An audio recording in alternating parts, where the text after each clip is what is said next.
ಓ 4 ನೋಡ್ರಿ ಅದೊಂದು ಚೇಂಜ್ ಮಾಡಿಲ್ಲ ಹಂಗೆ ಹೋಗ್ತೈತೆ. ಸರಿ. ಸೊ ಕ್ರಿಸ್ತನಲ್ಲಿ ಪ್ರೀತಿಯ ಸಹೋದರರೇ 26ನೇ ಒಂದು ಭಾಗವನ್ನ ನಾವು ನೋಡಕ್ಕೆ ಹೋಗ್ತಿದ್ವಿ.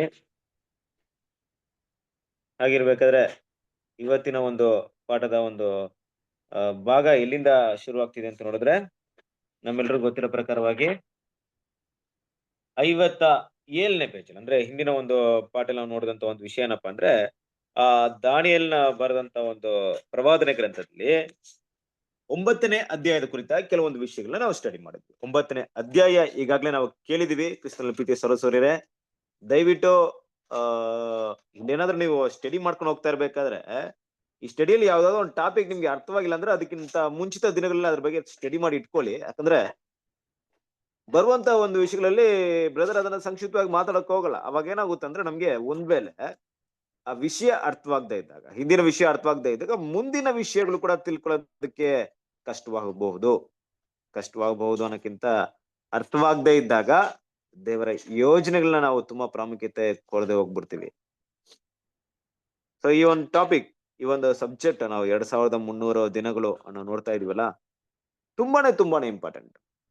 ಎಷ್ಟು ಮಟ್ಟಿಗೆ ಇಂಪಾರ್ಟೆಂಟ್ ಅಂದ್ರೆ ಒಂದು ಡಾಕ್ಟ್ರಿನಲ್ ಆಗಿ ಮಾತ್ರ ಅಲ್ಲ, ಒಂದು ಕ್ಯಾರೆಕ್ಟರ್ ಆಗಿ ತಗೊಂಡ್ರು ಕೂಡ, ಒಂದು ಗುಣಲಕ್ಷಣದಲ್ಲಿ ತಗೊಂಡ್ರು ಕೂಡ ತುಂಬಾ ಇಂಪಾರ್ಟೆಂಟ್. ಯಾಕಂದ್ರೆ ಹಾಳು ಮಾಡುವಂತ ಅಸಹ್ಯ ವಸ್ತು ಅಂತ ಸಬ್ಜೆಕ್ಟ್ ಮಾತಾಡ್ಬೇಕಾದ್ರೆ ದೇವರ ದೃಷ್ಟಿಯಲ್ಲಿ ಏನೋ ಒಂದು ಅಸಹ್ಯ ಇದೆಯಪ್ಪ. ಏನದು ಅಸಹ್ಯ? ಆ ಅಸಹ್ಯದ ಯಾವುದೇ ವಿಷಯಗಳು ನಮ್ಮಲ್ಲಿ ಕಾಣಲ್ಪಡಬಾರ್ದು ಅಂತ ತಿಳ್ಕೊಬೇಕು ಆದ್ರೆ ಮೊದಲನೇದಾಗಿ ದೇವರು ಯಾವುದನ್ನ ಹಾಳು ಮಾಡುವಂತ ಅಸಹ್ಯ ವಸ್ತು ಅಂತ ಹೇಳಿದ್ರು ಅನ್ನೋ ವಿಷಯನ ತಿಳ್ಕೊಬೇಕು. ಆಗ ಮಾತ್ರ ನಮಗೆ ಉಳಿದಿರುವಂತ ವಿಷಯಗಳು ಅರ್ಥವಾಗುತ್ತೆ.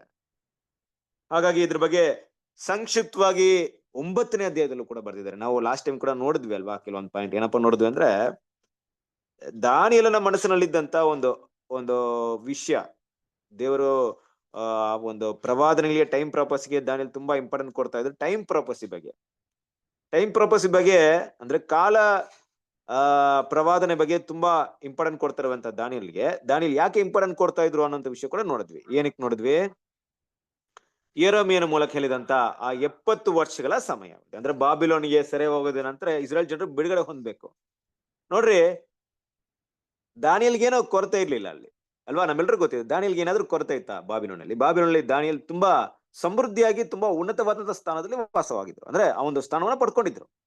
ಒಂದು ಅಧಿಕಾರವಿರ್ಬೋದು, ಬೇರೆ ಒಂದು ಫೈನಾನ್ಷಿಯಲ್ ವಿಷಯ ಇರ್ಬೋದು. ಯಾಕಂದ್ರೆ ಒಂದು ಟಾಪ್ ಪೊಸಿಷನ್ ಇರ್ತಾರಂದ್ರೆ ಅವ್ರ ದುಡ್ಡಿನ ವಿಷಯಕ್ಕೆ ಏನಾದ್ರು ಕೊರತೆ ಇರುತ್ತೆ. ಹಾಗಂತ ನೋಡ್ಬೇಕಾದ್ರೆ ದಾನಿಯೇಲ್ಗೆ ಮದುವೆ ಆಗಿಲ್ಲ, ಒಂದು ಲಕ್ಸರಿ ಲೈಫ್ ಸೆಟ್ಲ್ ಅಲ್ಲಿ ತುಂಬಾ ಚೆನ್ನಾಗಿದ್ರೆ ಯಾಕೆ ಮತ್ತೆ ತನ್ನ ದೇಶಕ್ಕೆ ಹಿಂತಿರುಗುವಂತ ವಿಷಯ ಬಗ್ಗೆ ಚಿಂತೆ ಮಾಡ್ಬೇಕು? ನೋಡ್ರಿ, ಅದೇ ನಿಜವಾಗ್ ದೇವ್ರ ಮಕ್ಕಳ ಭಾವನೆ. ಅಂದ್ರೆ ಎಷ್ಟೇ ಕಂಫರ್ಟ್ಫುಲ್ ಲೈಫ್ ಇಲ್ಲಿ ಇದ್ರು ಕೂಡ ಅವರ ಮನಸ್ಸೆಲ್ಲ ಎಲ್ಲಿತ್ತು ಅಂದ್ರೆ ಇಸ್ರೇಲ್ ಮೇಲೆ, ತಮ್ಮ ದೇಶದ ಮೇಲೆ ಇತ್ತು. ಈಗ ನಾವು ದೇವ್ರ ಮಕ್ಳು ನಿಜವಾಗ್ಲೂ ಹಂಗೆ ಇರ್ತಿತ್ತಾನೆ ಇಲ್ಲಿ ಈ ಭೂಮಿಲಿ ಎಷ್ಟೇ ನಮ್ಗೆ ಒಂದು ಒಳ್ಳೆ ಫೆಸಿಲಿಟಿ ಇದೆ ಅಂತ ಹೇಳಿದ್ರು ಕೂಡ ನಮ್ಮ ಮೈಂಡ್ ಭೂಮಿ ಮೇಲೆ ಹೋಗಲ್ಲ. ದಾನಿಯೇಲ್ ಮೈಂಡ್ ಕೂಡ ಹಾಗೆ. ಯಾವಾಗಪ್ಪ ದೇವ್ರು ಮತ್ತೆ ನಮ್ಮ ದೇಶವನ್ನ ಕೊಡ್ತಾರೆ ಅನ್ನೋದ್ರ ಬಗ್ಗೆ ತುಂಬಾನೇ ಸ್ಟಡಿ ಮಾಡ್ತಾ ಇದ್ರು. ಅದಕ್ಕೆ ಅವರಿಗೆ ಸಿಕ್ಕಿದಂತ ಒಂದು ಎವಿಡೆನ್ಸ್ ಏನಪ್ಪಾ ಅಂದ್ರೆ ಯೆರೆಮೀಯನ ಪ್ರವಾದನೆ ಗ್ರಂಥ. ಯೆರೆಮೀಯನ ಹೇಳಿದಂತ ಒಂದು ವಿಷಯ ನೋಡ್ರಿ. ಈಗ ದಾನಿಯೇಲ್ ಯೆರೆಮೀಯನ ಬಗ್ಗೆ ಸ್ಟಡಿ ಮಾಡ್ತಾರಂತ ಕೂಡ ಆಶ್ಚರ್ಯನೇ. ಯಾಕಂದ್ರೆ ಯೆರೆಮೀಯ ಆ ಒಂದು ಸಕಾಲದಲ್ಲಿ, ಅಂದ್ರೆ ಒಂದೇ ಕಾಲದಲ್ಲಿ ದಾನಿಯೇಲ್ ಇದ್ದಂತ ಅದೇ ಕಾಲದಲ್ಲಿ ಇದ್ರು ಕೂಡ ಯೆರೆಮೀಯ ಪ್ರವಾದಿಯ ಒಂದು ಜೀವನ ಹೇಗಿತ್ತು ಅಂದ್ರೆ ತುಂಬಾ ಬಡತನದಲ್ಲಿ, ತುಂಬಾ ಕಷ್ಟಗಳಲ್ಲಿತ್ತು. ಆದ್ರೆ ದಾನಿಯೇಲ್ ತುಂಬಾ ಉನ್ನತವಾದ ಸ್ಥಾನದಲ್ಲಿ, ತುಂಬಾ ಒಂದು ಸಮೃದ್ಧಿಯಾದ ಜೀವನವನ್ನೇ ನಡೆಸ್ತಾ ಇದ್ರು ಅಲ್ವಾ? ಹಾಗಂತ ನೋಡಿ ದಾನಿಯೇಲ್ ಏನ್ ಮಾಡ್ತಾರೆ? ಯೆರೆಮೀಯನ ಪ್ರವಾದನೆಗೆ ರೆಫರ್ ಮಾಡ್ತಾರೆ. ಅಂದ್ರೆ ಏನಪ್ಪಾ ಅಂದ್ರೆ ಯಾರು ದೇವರ ವಾಕ್ಯವನ್ನು ಹೇಳ್ತಾರೋ ಅವ್ರು ಎಂಥವರಾಗಿದ್ರು ಪರವಾಗಿಲ್ಲ, ಆದ್ರೆ ಅವ್ರು ಹೇಳಿದಂತ ಮಾತಿಗೆ ತುಂಬಾ ಬೆಲೆ ಕೊಡ್ಬೇಕು. ಇದು ದಾನಿಯೇಲ್ ಮೂಲಕ ನಾವು ಕಲಿಯುವಂತ ವಿಷಯ. ದಾನಿಯೇಲ್ ಏನ್ ಮಾಡ್ತಿದ್ರು ಅಂದ್ರೆ ಯೆರೆಮೀಯನ ಆ ಟಾಪಿಕ್ ನ ತುಂಬಾ ಸ್ಟಡಿ ಮಾಡ್ತಾ ಇದ್ರು. ಯೆರೆಮೀಯನ ಪುಸ್ತಕದಲ್ಲಿ ಬಾಬಿಲೋನ್ ಬಗ್ಗೆ ನೋಡಿ, ಬಾಬಿಲೋನ್ ಇದ್ದಂತ ದಾನಿಯೇಲ್ ಹತ್ರ ದೇವ್ರು ಮಾತಾಡ್ಬೇಕಾದ್ರೆ ಮುಂದಿನ ದಿನಗಳು ಅಂದ್ರೆ ಏನ್ ದಿನಗಳಪ್ಪ, ಬಾಬಿಲೋನ್ ರಾಜ್ಯ ನಾಶವಾದ್ಮೇಲೆ ಏನೆಲ್ಲ ನಡೆಯುತ್ತೆ ಅನ್ನೋ ವಿಷಯಗಳು ತುಂಬಾ ಮಾತಾಡ್ತಾ ಇದ್ರು ದಾನಿಯೇಲ್ ಹತ್ರ. ಆದ್ರೆ ಯೆರೆಮೀಯನ ಹತ್ರ ಬಾಬಿಲೋನ್ ಹೆಂಗ್ ನಾಶವಾಗುತ್ತೆ ಅನ್ನೋದನ್ನ ಮಾತಾಡಿದ್ರು. ಬಾಬಿಲೋನ್ ಯಾವ ರೀತಿ ನಾಶವಾಗುತ್ತೆ, ಹೇಗೆ ಸಂಹಾರವಾಗುತ್ತೆ, ಏನೆಲ್ಲ ನಡೆಯುತ್ತೆ ಅಲ್ಲಿ ಅನ್ನೋ ಎಲ್ಲಾ ಪ್ರವಾದನೆನ ಯೆರೆಮೀಯನ ಮೂಲಕ ಮಾತಾಡ್ಬಿಟ್ಟಿದ್ರು. ಆದ್ರೆ ದಾನಿಯೇಲ್ಗೆ ಅದನ್ನ ತಿಳಿಸಿರ್ಲಿಲ್ಲ. ಹಾಗಿರ್ಬೇಕಾದ್ರೆ ಅದಕ್ಕೆ ಸಂಬಂಧಪಟ್ಟಂತ ವಿಷಯವನ್ನ ದೇವ್ರೇನ್ ಮಾಡಿಲ್ಲ, ದಾನಿಯೇಲ್ಗೆ ತಿಳಿಸದೇ ಇದ್ರಿಂದ ದಾನಿಯೇಲ್ ಎಲ್ಲಿ ಹುಡುಕ್ಬೇಕಾಯ್ತು? ಅದನ್ನ ಎಲ್ಲಿ ಹುಡುಕ್ಬೇಕಾಯ್ತು? ಯೆರೆಮೀಯನ ಪ್ರವಾದನೆ ಗ್ರಂಥದಲ್ಲೇ ಹುಡುಕ್ಬೇಕಾಯ್ತು. ನೋಡ್ರಿ ದೇವ್ರು ಹೆಂಗ್ ಇಟ್ಬಿಟ್ಟಿದ್ದಾರೆ. ದಾನಿಯೇಲ್ ಎಷ್ಟೇ ದೊಡ್ಡ ಜ್ಞಾನಿ ಆಗಿದ್ರು ಕೂಡ, ಎಷ್ಟೇ ದೊಡ್ಡ ಒಂದು ಪ್ರವಾದನೆ ವಿಷಯಗಳು, ಮುಂದೆ ಬರುವಂತ ಎಲ್ಲ ಒಂದು ಪ್ರವಾದನೆಗಳು ದೇವರಿಗೆ ತಿಳಿಸ್ಕೊಟ್ರು ಕೂಡ ಆ ಬಾಬಿಲೋನ್ ಅಂತ್ಯದ ಬಗ್ಗೆ ಸಂಕ್ಷಿಪ್ತವಾದ ವಿವರಣೆ ದಾನಿಯೇಲ್ ಹತ್ರ ಇರ್ಲಿಲ್ಲ. ಬದಲಾಗಿ ಅದು ಯೆರೆಮೀಯನ ಹತ್ರ ಇತ್ತು. ಹಾಗಾಗಿ ಯೆರೆಮೀಯನ ಪುಸ್ತಕದಲ್ಲಿ, ನೀವು ಯೆರೆಮೀಯನ ಪುಸ್ತಕದಲ್ಲಿ ಸ್ಟಡಿ ಮಾಡಿದಾಗ ಗೊತ್ತಾಗುತ್ತೆ, ಬಾಬಿಲೋನ್ನ ಬೀಳ್ವಿಕೆ ಬಗ್ಗೆ ತುಂಬಾ ಮಾತಾಡ್ತಾರೆ ಯೆರೆಮೀಯನ ಪುಸ್ತಕನ ದಾನಿಯೇಲ್ ರೆಫರ್ ಮಾಡ್ತಾ ಇದ್ರು. ರೆಫರ್ ಮಾಡ್ಬೇಕಾದ್ರೆ ತುಂಬಾ ಅವ್ರ ಪ್ರಾಮುಖ್ಯತೆ ಕೊಟ್ಟಿದ್ದ ವಿಷಯ ಏನಪ್ಪಾ ಅಂದ್ರೆ ಟೈಮ್ ಪ್ರಾಪಸಿ. ನಾನು ಮೊದಲಿಂದ ಹೇಳ್ತಾ ಇದ್ದೀನಿ ಟೈಮ್ ಪ್ರಾಪಸಿ ಅಂದ್ಬಿಟ್ಟು. ಯಾಕೆ ಪ್ರವಾದಿಗಳು ಟೈಮ್ ಪ್ರಾಪಸಿನ ಸ್ಟಡಿ ಮಾಡ್ತಾ ಇದ್ರು? ಪ್ರಾಪಸಿಗೂ ಟೈಮ್ ಪ್ರಾಪಸಿ ಏನಪ್ಪಾ ಅಂದ್ರೆ ನಾನು ಮೊದಲು ಹೇಳಿದ್ದೀನಿ, ಒಂದು ವಿಷಯ ನಡೆಯುತ್ತೆ ಅನ್ನೋದು ಪ್ರವಾದನೆ. ನೋಡಿ, ಈ ಕಾಲದಲ್ಲಿ ಮುಂದೆ ಭವಿಷ್ಯದಲ್ಲಿ ಇದು ನಡೆಯುತ್ತೆ, ಈ ರೀತಿ ನಡೆಯುತ್ತೆ ಅನ್ನೋಂಥ ವಿಷಯ ಅನ್ನೋದು ಪ್ರವಾದನೆ ಆದ್ರು, ಭವಿಷ್ಯದಲ್ಲಿ ಈ ಒಂದು ಘಟನೆ ಇದೇ ಸಮಯದಲ್ಲಿ ನಡೆಯುತ್ತೆ ಅನ್ನೋದು ಕಾಲ ಪ್ರವಾದನೆ ಆಗುತ್ತೆ. ಬಟ್ ಟೈಮ್ ಕೂಡ ತುಂಬಾ ಇಂಪಾರ್ಟೆಂಟ್. ಹಾಗೆ ಆ ಟೈಮ್ ನ ಕಂಡುಹಿಡಿಯೋದಕ್ಕೆ ದೇವರನ್ನ ಕರೆಕ್ಟ್ ಆಗಿ ಇಲ್ವಾ, ಇವತ್ತು ನಾವು ಸ್ಟಡಿ ಮಾಡ್ತಾ ಇದ್ವಲ್ಲ, ಯೇಸು ಕ್ರಿಸ್ತನ ಎರಡನೇ ಬರಬೇಕಿರ್ಬೋದು, ಮತ್ತೆ ಅನ್ಯ ಜನಗಳ ಕಾಲದ ಅಂತ್ಯ ಇರ್ಬೋದು, ಎಲ್ಲವನ್ನು ಕೂಡ ಹೌದು 1874 ಅಂತ ಬರ್ದಿಟ್ಟಿಲ್ಲ. ಅದ್ರ ಟೈಮ್ ಕೊಟ್ಟಿದ್ದಾರೆ, ಎಕ್ಸಾಕ್ಟ್ಲಿ ಇದೆ. ಅದ್ರಲ್ಲಿ ತುಂಬಾ ಅವ್ರಿಗೆ ಜ್ಞಾನವಾಗಿ ದೇವರ ಆತ್ಮ ಪ್ರೇರಿತವಾಗಿ ಓದ್ಬೇಕಾದಂತ ವಿಷಯ ಏನಪ್ಪಾ ಅಂದ್ರೆ ಆ ಸಮಯದ ಆರಂಭ ಮತ್ತೆ ಆ ಸಮಯದ ಅಂತ್ಯ. ಒಂದ್ ವೇಳೆ ಸಮಯದ ಆರಂಭ 1 ವರ್ಷ ಹಿಂದೆ ಮುಂದೆ ಕಂಡಿಡಿದ್ರು ಕೂಡ ಸಮಯದ ಅಂತ್ಯದಲ್ಲಿ ಏರುಪೇರು ಆಗುತ್ತೆ. ಎಕ್ಸಾಕ್ಟ್ಲಿ ಸಮಯದ ಆರಂಭನ ಕಂಡಿಡ್ಬೇಕು ನೋಡ್ರಿ, ಅದನ್ನೇ ದೇವ್ರು ಕೊಟ್ಟಿರೋದು. ಆ ಸಮಯದ ಆರಂಭನ ಕಂಡಿದ್ದಕ್ಕೆ ಕೆಲವೊಂದು ಕ್ಲೂನ ಕೊಟ್ಟಿದ್ರು ದೇವರು. ಅದೇ ರೀತಿಯಾಗಿ ಅದನ್ನ ಕರೆಕ್ಟ್ ಆಗಿ ಅದೇ ಕ್ಲೂನ ಕಂಡಿಡಿದು ಆ ಸಮಯನ ಕಂಡಿಡ್ಬಿಟ್ರೆ ಸಿಂಪಲ್ ಆಗಿ ಆ ಸಮಯ ಎಂಡಿಂಗ್ ಕಂಡುಹಿಡಿಬಹುದು. ಹಾಗೆ ದೇವ್ರು ಕೂಡ ಇಲ್ಲಿ ಇದೇ ರೀತಿ ಮಾತಾಡ್ಕೊಂಡು ಬರ್ತಾರೆ. 1260 ದಿನಗಳಿರ್ಬೋದು, 1290 ದಿನಗಳಿರ್ಬೋದು, 1335 ದಿನಗಳಿರ್ಬೋದು, ಮತ್ತು ಇಲ್ಲಿ ಕೂಡ 2300 ದಿನಗಳು ಹಗಲು ರಾತ್ರಿಗಳಿರ್ಬೋದು, ಈ ದಿನಗಳ ಬಗ್ಗೆ ಇರ್ಬೋದು. ಇದೆಲ್ಲವೂ ಕೂಡ ಪ್ರವಾದಿಗಳು ತಿಳಿಸಿದ್ರು ಕೂಡ ಅವರಿಗೆ ಕಂಡುಹಿಡಬೇಕಂತ ವಿಷಯ ಈ ಸಮಯ ಎಲ್ಲಿ ಆರಂಭವಾಗುತ್ತೆ. ಹಾಗೆ ದಾನಿಯೇಲ್ 9ನೇ ಅಧ್ಯಾಯದಲ್ಲಿ ಕೂಡ ಏನ್ ಮಾಡ್ತಾರೆ, ದೇವರು ಕೆಲವೊಂದು ವಿಷಯ ಮಾತಾಡ್ತಾರೆ ಅಲ್ವಾ. ಈ 8ನೇ ಅಧ್ಯಾಯದಲ್ಲಿ ಇದೆಲ್ಲ ಮಾತಾಡಿದ್ಮೇಲೆ 8ನೇ ಅಧ್ಯಾಯದಲ್ಲಿ ದೇವ್ರು ಏನ್ ಮಾಡ್ತಾರೆ, ಹಾಳು ಮಾಡುವಂತ ಅಸಹ್ಯ ವಸ್ತು ಬಗ್ಗೆ ಮಾತಾಡ್ತಾ ಇರ್ತಾರೆ ಅಲ್ವಾ. ಆದ್ರೆ ದಾನಿಯೇಲ್ ಮೈಂಡ್ ಅಲ್ಲಿ ಎಲ್ಲಿರುತ್ತೆ ಅಂದ್ರೆ, ದೇವ್ರೆ ಹಾಳು ಮಾಡುವಂತ ಅಸಹ್ಯ ವಸ್ತು ಬಗ್ಗೆ ಹೇಳ್ತಾ ಇದೀರಾ, ಅದು ಮುಂದೆ ಬರುವಂತ ಒಂದು ಕಾಲ ಇರ್ಬೋದು, ಆದ್ರೆ ನನ್ನ ಜನರಿಗೆ ದೇಶವನ್ನ ಯಾವಾಗ ಕೊಡ್ತೀರಾ ಅಂತ ಹೇಳಿದಾಗ ದೇವ್ರು 9ನೇ ಅಧ್ಯಾಯವನ್ನ ಮಾತಾಡ್ತಾರೆ. 9ನೇ ಅಧ್ಯಾಯದಲ್ಲಿ ಏನ್ ಮಾತಾಡಿದ್ರೆ, ಏನ್ ಮಾತಾಡೋದು 9ನೇ ಅಧ್ಯಾಯದಲ್ಲಿ? ಎಸ್ ಪ್ಲೀಸ್ ಹೋಗೋಣ, ನಾವು ಮುಂದಿನ ಒಂದು ಚಾಪ್ಟರ್ಗೆ ಹೋಗ್ಬಿಡೋಣ. ನೆಕ್ಸ್ಟ್ ಇದಕ್ಕೆ 9ನೇ ಅಧ್ಯಾಯದಲ್ಲಿ ಏನ್ ಮಾತಾಡಿದ್ರೆ, ಯಾವ ವಿಷಯಗಳ ಬಗ್ಗೆ ಮಾತಾಡ್ತಿದ್ದಾರೆ, ಯಾವ ಪ್ರವಾದನೆ? ಸರಿ, ನಾವು ಬೇಸಿಕ್ ಕ್ಲಾಸ್ ಅಲ್ಲಿ 9ನೇ ಅಧ್ಯಾಯವನ್ನ ಯಾವ ಟಾಪಿಕ್ ಅಲ್ಲಿ ನೋಡ್ತೀವಿ? ತುಂಬಾ ದಿವಸ ಆಯ್ತು ಬ್ರದರ್, ನೆನಪಿಲ್ಲ, ಎಲ್ಲ ಮರ್ತೋಗ್ಬಿಟ್ಟಿದೆ. ಯಾವ ಒಂದು ಇದ್ರಲ್ಲಿ ನೋಡ್ತೀವಿ, ಯಾವ ಒಂದು ಟಾಪಿಕ್ ಅಲ್ಲಿ ನೋಡ್ತೀವಿ? ಅದಕ್ಕೆ ಮೇ ಬಿ ಓಕೆ ಇರ್ಲಿ ಬಿಡ್ರಿ, ನಾನು ಈಗ ಏನಾದ್ರು ಹೇಳಿದ್ರೆ ನೀವು ಕನ್ಫ್ಯೂಷನ್ ಆಗೋದು ಬೇಡ. ಪರ್ಟಿಕ್ಯುಲರ್ ಆಗಿ 9ನೇ ಅಧ್ಯಾಯ ಯಾವ ವಿಷಯದ ಕುರಿತಾಗಿದೆ? 70 ವಾರಗಳ ಪ್ರವಾದನೆ. ಗುಡ್, 70 ವಾರಗಳ ಪ್ರವಾದನೆ. ಬಟ್ ಏನ್ ವಿಷಯ ಅದು? ಯಾವ ವಿಷಯವನ್ನು ಮಾತಾಡ್ತಾರಲ್ಲಿ? ಏನಕ್ಕೆ ಬೇಕಾಯ್ತು 70 ವಾರದ ಪ್ರವಾದನೆ ಅವರಿಗೆ? Yes, good. ಕ್ರಿಸ್ತನ ಮೊದಲನೇ ಬರುವಿಕೆ. ಈಗ ಕ್ರಿಸ್ತನ ಮೊದಲನೇ ಬರುವಿಕೆ ಅವಶ್ಯಕತೆ ಇದೆಯಾ ಇಸ್ರೇಲ್ ಜನರಿಗೆ? ಬಿಡ್ರಿ, ಕ್ರಿಸ್ತನ ಬೇಡ, ಮೆಸ್ಸಿಯನ ಬರುವಿಕೆ ಅವಶ್ಯಕತೆ ಇದೆಯಾ ಅವರಿಗೆ?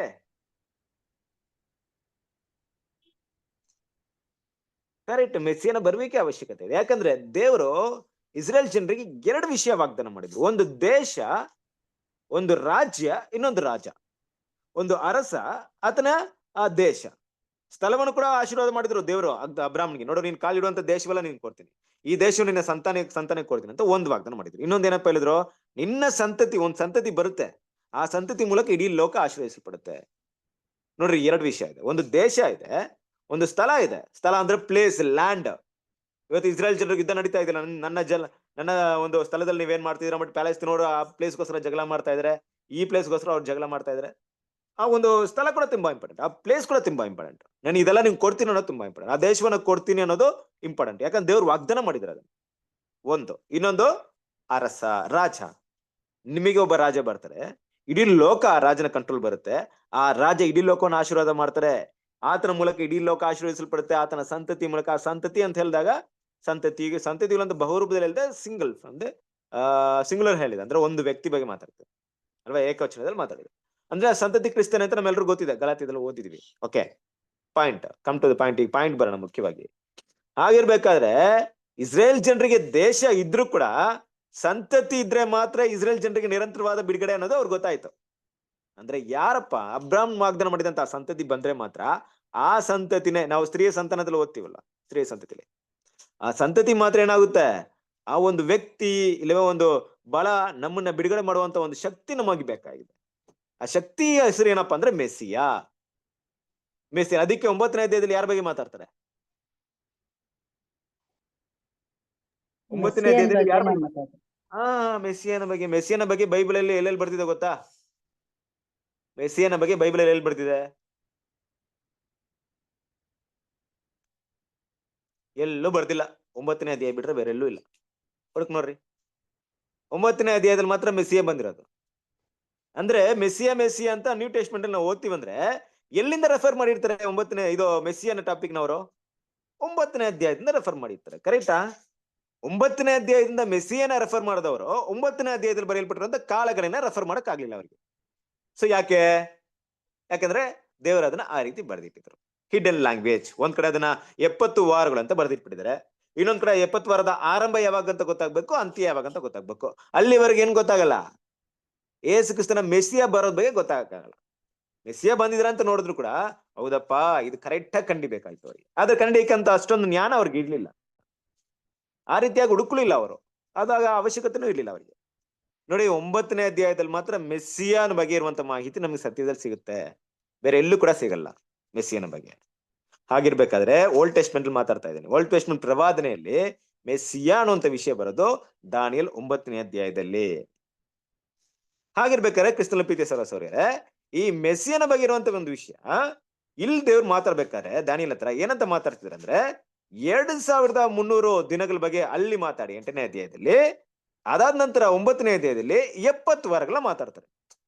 ಇವಾಗ ಏನಾಯ್ತು ವಿಷಯ ನಮ್ಗೆ? ಇದೇನ್ ಅರ್ಥ ಬರುತ್ತೆ ಗೊತ್ತಾ? ನೋಡ್ರಿ, ದೇವ್ರೇನ್ ಕೇಳ್ತೇವೆ ಅಂದ್ರೆ ಈ ಪಾಯಿಂಟ್ ಅರ್ಥ ಮಾಡ್ಕೊಬೇಕು. 2300 ದಿನ ಮಾತಾಡ್ಬೇಕಾದ್ರೆ ದಾನಿಯೇಲ್ಗೆ ಏನಾಯ್ತು? ಕರ್ತನೆ, ಈ ವಿಷಯಗಳೆಲ್ಲ ಒಂದ್ ಕಡೆ ನನ್ಗೆ ಏನೋ ಅರ್ಥವಾಗ್ತಾ ಇಲ್ಲ, ಬಟ್ ನನ್ನ ಜನರ ವಿಷಯಗಳನ್ನ ತಿಳ್ಕೊಳ್ಳಿ. ನಾವು 9ನೇ ಅಧ್ಯಾಯ ಸ್ಟಾರ್ಟಿಂಗ್ ಅಲ್ಲಿ ಓದಿದ್ರು ಕೂಡ ಏನಾಗುತ್ತೆ, ಇದೇ ಟಾಪಿಕ್ ಬರುತ್ತಾ?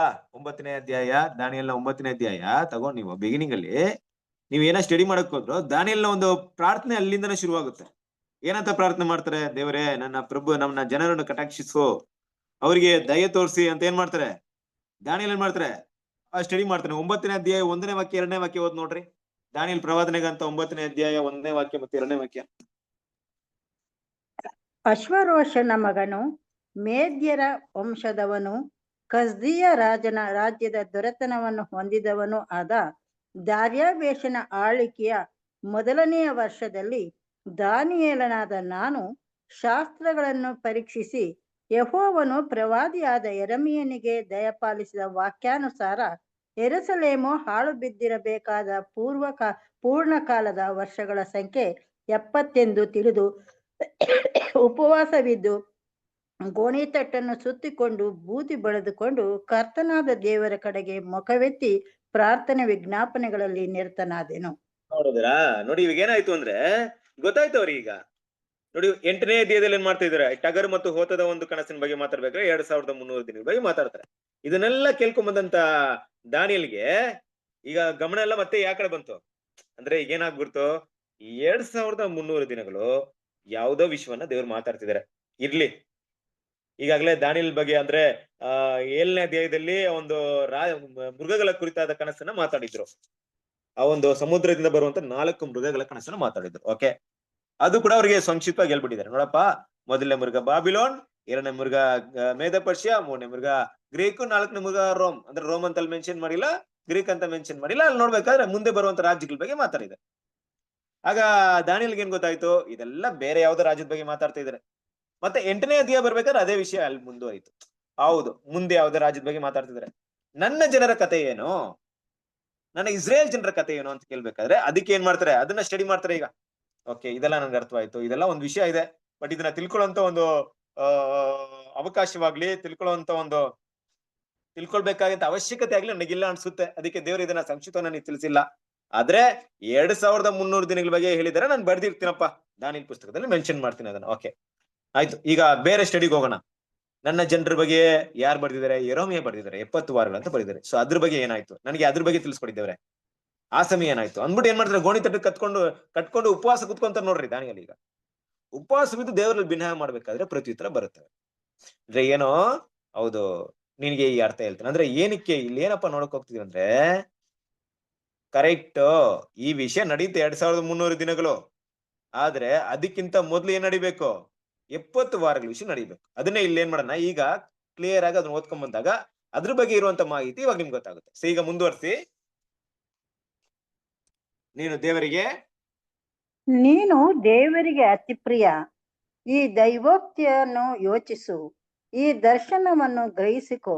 ಅಧರ್ಮವನ್ನು ಕೊನೆಗಾಣಿಸುವುದು, ಪಾಪಗಳನ್ನು ತೀರಿಸುವುದು, ಅಪರಾಧವನ್ನು ನಿವಾರಿಸುವುದು, ಸನಾತನ ಧರ್ಮವನ್ನು ಸ್ಥಾಪಿಸುವುದು, ಕನಸನ್ನು ಪ್ರವಾದಿಯ ನುಡಿಯನ್ನು ಮುದ್ರೆ ಹಾಕಿ ಯಥಾರ್ಥ ಮಾಡುವುದು, ಅತಿ ಪರಿಶುದ್ಧವಾದುದನ್ನು ಅಭಿಷೇಕಿಸುವುದು.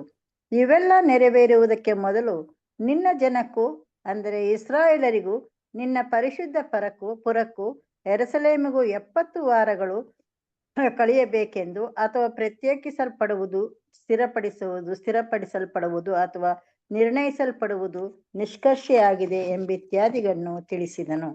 ಓಕೆ ನೋಡ್ರಿ, ಇಲ್ಲಿ ಏನಾಗುತ್ತೆ ಅಂದ್ರೆ ದೇವದೂತನು ಬರ್ತಾನೆ. ಬಂದಿರುವಂತ ದೂತನ ಹೆಸರೇನಲ್ಲಿ ಯಾವ ದೂತ ಬರ್ತಾರದು?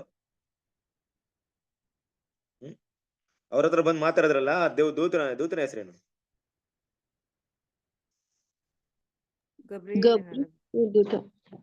ವೆರಿ ಗುಡ್, ಕರೆಕ್ಟಾ? ಗಾಬ್ರಿಯೇಲ್ ಎಂಬ ಪುರುಷನು ಅಲ್ವಾ ಬರ್ತಾರೆ, ದೇವದೂತರು ಬರ್ತಾರೆ. ಬಂದೇನ್ ಮಾಡ್ತಾರೆ, ದಾನಿಯೇಲನಿಗೆ ಉತ್ತರವನ್ನ ಕೊಡ್ತಾರೆ. ಸೊ ಉತ್ತರವನ್ನು ಕೊಡ್ಬೇಕಾದ್ರೆ, ನೀನು ದೇವರಿಗೆ ತುಂಬಾ ಅತಿ ಪ್ರಿಯನಪ್ಪ. ನೋಡ್ರಿ ಯಾವ ರೀತಿ ಅಲ್ವಾ ಹೇಳಿ, ಗ್ರೇಟ್. ದಾನಿಯೇಲ್ ಅಂತವ್ರೆಲ್ಲ ಬದುಕಿದಾರೆ ಭೂಮಿಯಲ್ಲಿ ಅಂದ್ರೆ ನಮ್ಗೆ ಅಂತ ವ್ಯಕ್ತಿಗಳ ಹೆಸರು ಕೇಳಕ್ಕೆ ಸಂತೋಷವಾಗುತ್ತೆ. ಅಂತ ವ್ಯಕ್ತಿಗಳು ದೇವರಿಗೆ ಮೆಚ್ಚುಗೆಯಾಗಿ ಅವರು ಒಂದು ಪ್ರಾರ್ಥನೆ ಮಾಡಿದ್ರೆ ದೇವ್ರ ದೂತರನ್ನ ಕಳಿಸಿ ಉತ್ತರ ಕೊಡೋಷ್ಟು ಅವ್ರ ಗುಣಲಕ್ಷಣಗಳು ಇತ್ತು, ಅವರ ನೀತಿ ಇತ್ತು. ಅಂದ್ರೆ ಎಂತ ವ್ಯಕ್ತಿ ಅಲ್ಲ ದಾನಿಯೇಲ್ ಅಲ್ವಾ? ಅವ್ರ ಗುಣಗಳು ಎಷ್ಟು ಶ್ರೇಷ್ಠವಾಗಿರ್ಬೇಕು, ದೇವ್ರಿಗೆ ಎಷ್ಟು ಮೆಚ್ಚುಗೆ ಆಗಿರ್ಬೇಕು. ಏನ್ ಪದ ಯೂಸ್ ಮಾಡ್ತಾರೆ ನೋಡಿ, ದೇವರಿಗೆ ಅತಿ ಪ್ರಿಯ ಅನ್ಬಿಟ್ಟು. ದೇವರಿಗೆ ಎಷ್ಟು ಪ್ರೀತಿಯಾಗಿದ್ದಿರ್ಬೇಕು ಅವ್ರ ಗುಣಗಳಲ್ಲಿ. ಅವ್ರ ಮಾಂಸದಲ್ಲಿ ಇದ್ರು ಕೂಡ ದೇವರ ಜೊತೆಗಿರುವಂತ ಕಮ್ಯುನಿಕೇಶನ್ ನೋಡ್ರಿ ಹೆಂಗಿದ್ದಿರ್ಬೋದು. ಅವ್ರೇನ್ ದೇವ್ರ ಪಕ್ಕದಲ್ಲೇ ಇಲ್ಲ ತುಂಬಾ ಅತಿ ಪ್ರಿಯ ಅನ್ನೋಕೆ. ಭೂಮಿಯಲ್ಲಿ ಅವ್ರಿದ್ದಾರೆ, ದೇವ್ರೆಲ್ಲ ಇದ್ರು, ಆದ್ರೆ ಮನಸ್ಸು ನೋಡ್ರಿ ಹೆಂಗಿತ್ತು ಹೋಗಿ, ದೇವರಿಗೆ ಎಷ್ಟು ಕನೆಕ್ಟ್ ಆಗಿತ್ತು. ಅದರಿಂದ ಈ ದೇವೋಕ್ತಿಯನ್ನ ಏನ್ ಮಾಡ್ತಾರೆ, ನಿಮಗೆ ಕೊಡಕ್ಕೆ ನಾನು ಬಂದಿದ್ದೀನಿ. ಏನಪ್ಪಾ ಅಂದ್ರೆ, ಈ ಅಧರ್ಮವನ್ನು ಕೊನೆಗಾಣಿಸುವುದು, ಇದೆಲ್ಲ ವಿಷಯ ಟಾಪಿಕ್ ಇದೆ. ಅಧರ್ಮ ಅಂದ್ರೆ ಏನು, ಪಾಪ ಅಂದ್ರೇನು, ಅಪರಾಧ ಅಂದ್ರೇನು, ಇದೆಲ್ಲ ಇಸ್ರೇಲ್ ಜನರ ಮೇಲೆ ಇರುವಂತ ವಿಷಯ. ಸನಾತನ ಧರ್ಮವನ್ನು ಸ್ಥಾಪಿಸು. ಸನಾತನ ಧರ್ಮ ಅಂತ ಬಂದಾಗ ಇಲ್ಲಿ ಬೇರೆ, ಅದನ್ನ ನಾವು ಡೀಪ್ ಆಗಿ ಸ್ಟಡಿ ಮಾಡೋದ್ ಬೇಡ. ಮುಖ್ಯವಾದಂದ್ರೆ ಸನಾತನ ಧರ್ಮ ಅಂದ್ರೆ ಅದ್ರ ಅರ್ಥ ಏನಪ್ಪಾ ಅಂದ್ರೆ, ಅದೊಂದೇ ದೇವರ ಯೋಜನೆ ಒಂದೇ, ಅದ್ ಬಿಟ್ಟು ಬೇರೆ ಯಾವ್ದು ಇರ್ಬಾರ್ದು ಅಷ್ಟೇ. ಅದೇ ಮಾತ್ರ ಇರ್ಬೇಕು. ಅದರ ಸ್ಥಾಪನೆ ಆಗೋದಕ್ಕೆ ಅಲ್ಲಿಂದ ಅದು ಒಂದು ಸೀಡ್, ಒಂದು ಬೀಜ ತರ ಅಲ್ಲಿಂದ ಕಂಟಿನ್ಯೂ ಆಗ್ಬೇಕು ಅಲ್ವಾ? ಇವತ್ತು ಧರ್ಮ ಅಂದ್ರೆ ಏನಾಗುತ್ತೆ, ಜನರಿಗೆ ಬೇರೆ ತರ ಆಗುತ್ತೆ. ಯಾವುದೋ ಒಂದು ಧರ್ಮ ಇದೆ, ಆ ಧರ್ಮ ಮಾತ್ರ ನಿಜ, ಮಿಕ್ಕಿದೆಲ್ಲ ಸುಳ್ಳು, ಅದಂತೂ ತಿಳ್ಕೊಬೇಕು. ಅದನ್ನೇ ಸನಾತನ. ಅದನ್ನ ಸ್ಥಾಪನೆ ಮಾಡ್ಬೋದಕ್ಕೂ, ಕನಸು ಪ್ರವಾದಿ ನುಡಿಯನ್ನು ಮುದ್ರೆ ಹಾಕಿ ಯಥಾರ್ಥ ಮಾಡುವುದಕ್ಕೂ, ಅತಿ ಪರಿಶುದ್ಧವಾದದ್ದನ್ನು. ಯಾರಿಲ್ಲಿ ಅತಿ ಪರಿಶುದ್ಧವಾದದ್ದು? ಯಾರೇ ಅತಿ ಪರಿಶುದ್ಧ? ಮೋಸ್ಟ್ ಹೋಲಿ. ನೋಡ್ರಿ, ಯೇಸು ಕ್ರಿಸ್ತನಿಗೆ ಏನಿದೆ? ಅತಿ ಪರಿಶುದ್ಧವಾದವರು ನಮ್ಮ ಕರ್ತನಾದ ಯೇಸು ಕ್ರಿಸ್ತ. ಪರಿಶುದ್ಧ ಅಲ್ಲ, ಅತಿ ಪರಿಶುದ್ಧವಾದವರು. ಆತನ ಅಭಿಷೇಕಿಸುವುದು, ಇವೆಲ್ಲವೂ ನೆರವೇರಿಸಿ ಮೊದಲು ನಿನ್ನ ಜನಕ್ಕೆ ನಿನ್ನ ಪರಿಶುದ್ಧ ಪುರಕ್ಕೂ 70 ವಾರಗಳು ಕಳೆಯಬೇಕು ಅಲ್ವಾ? ಈ 70 ವಾರಗಳನ್ನಾಗುತ್ತೆ ಕಳಿಬೇಕು ಅಂತ ಹೇಳ್ಬಿಟ್ಟಿದ್ದಾರೆ ಇಲ್ಲಿ. ಈ 70 ಏನಂತೀವಿ, 70 ಇದ್ರ ಬಗ್ಗೆನೆ ನಾವೇನ್ ಮಾಡ್ತೀವಿ, ದಾನಿಯೇಲ್ 9ನೇ ಅಧ್ಯಾಯದಲ್ಲಿ 21ರಿಂದ ಅಂದ್ರೆ 25ರಿಂದ 28 ಓದ್ತೀವಿ. ಎಲ್ಲಿ ಶುರುವಾಗುತ್ತೆ ಈ ಟೈಮ್ ಪ್ರಾಪಸಿ? ಈ 70 ವಾರಗಳನ್ನ ಓದಿದ್ವಲ್ಲ, ಗೊತ್ತಾಯ್ತು ನಮ್ಗೆ 70 ವಾರ ಅಂತ ನಮ್ಗೆ ಗೊತ್ತಾಯ್ತಪ್ಪ, ಕ್ಲಿಯರ್ ಆಯ್ತು. ಓಕೆ, 70 ವಾರನ ಈಗ ನಮ್ಗೇನ್ ಗೊತ್ತಾಯ್ತು? 70 ವಾರನ ನಾವು ದಿನಗಳಿಗೆ ಕನ್ವರ್ಟ್ ಮಾಡಿದಾಗ 490 ದಿನ ಅಂತ ಗೊತ್ತಾಯ್ತು. 490 ಡೇಸ್. ಈಗ ಈ ದಿನವನ್ನ ವರ್ಷ ಅಂತ ತಗೊಂಡ್ಬಿಟ್ರಿ, 490 ವರ್ಷ ಅಂತಾನು ಗೊತ್ತಾಯ್ತು. ನೋಡ್ರಿ ನಮ್ಗೆ ಎಷ್ಟು ದೇವರು ಕ್ಲೂ ಕೊಟ್ಟಿದ್ದಾರೆ ನೋಡ್ರಿ, ಎಷ್ಟು ಇಂಟೆಲಿಜೆಂಟ್ ಆಗಿ ನಾವು ಇರೋದಕ್ಕೆ ದೇವರ ಜ್ಞಾನವನ್ನ ನಮ್ಗೆ, ಎಂಥ ಒಂದು ದೇವರ ಆತ್ಮ ಪ್ರೇರಿತನಾಗಿ ನೀವು ಆತ್ಮದ ಮೂಲಕ ನಮ್ಗೆ ಎಷ್ಟೆಲ್ಲ ಸತ್ಯ ತಿಳಿಸ್ಬಿಟ್ಟಿದ್ದಾರೆ ನೋಡ್ರಿ. ಗುಡ್. ಈಗ 490 ದಿನವನ್ನ ಎಲ್ಲಿಂದ ತಗೊಬೇಕು?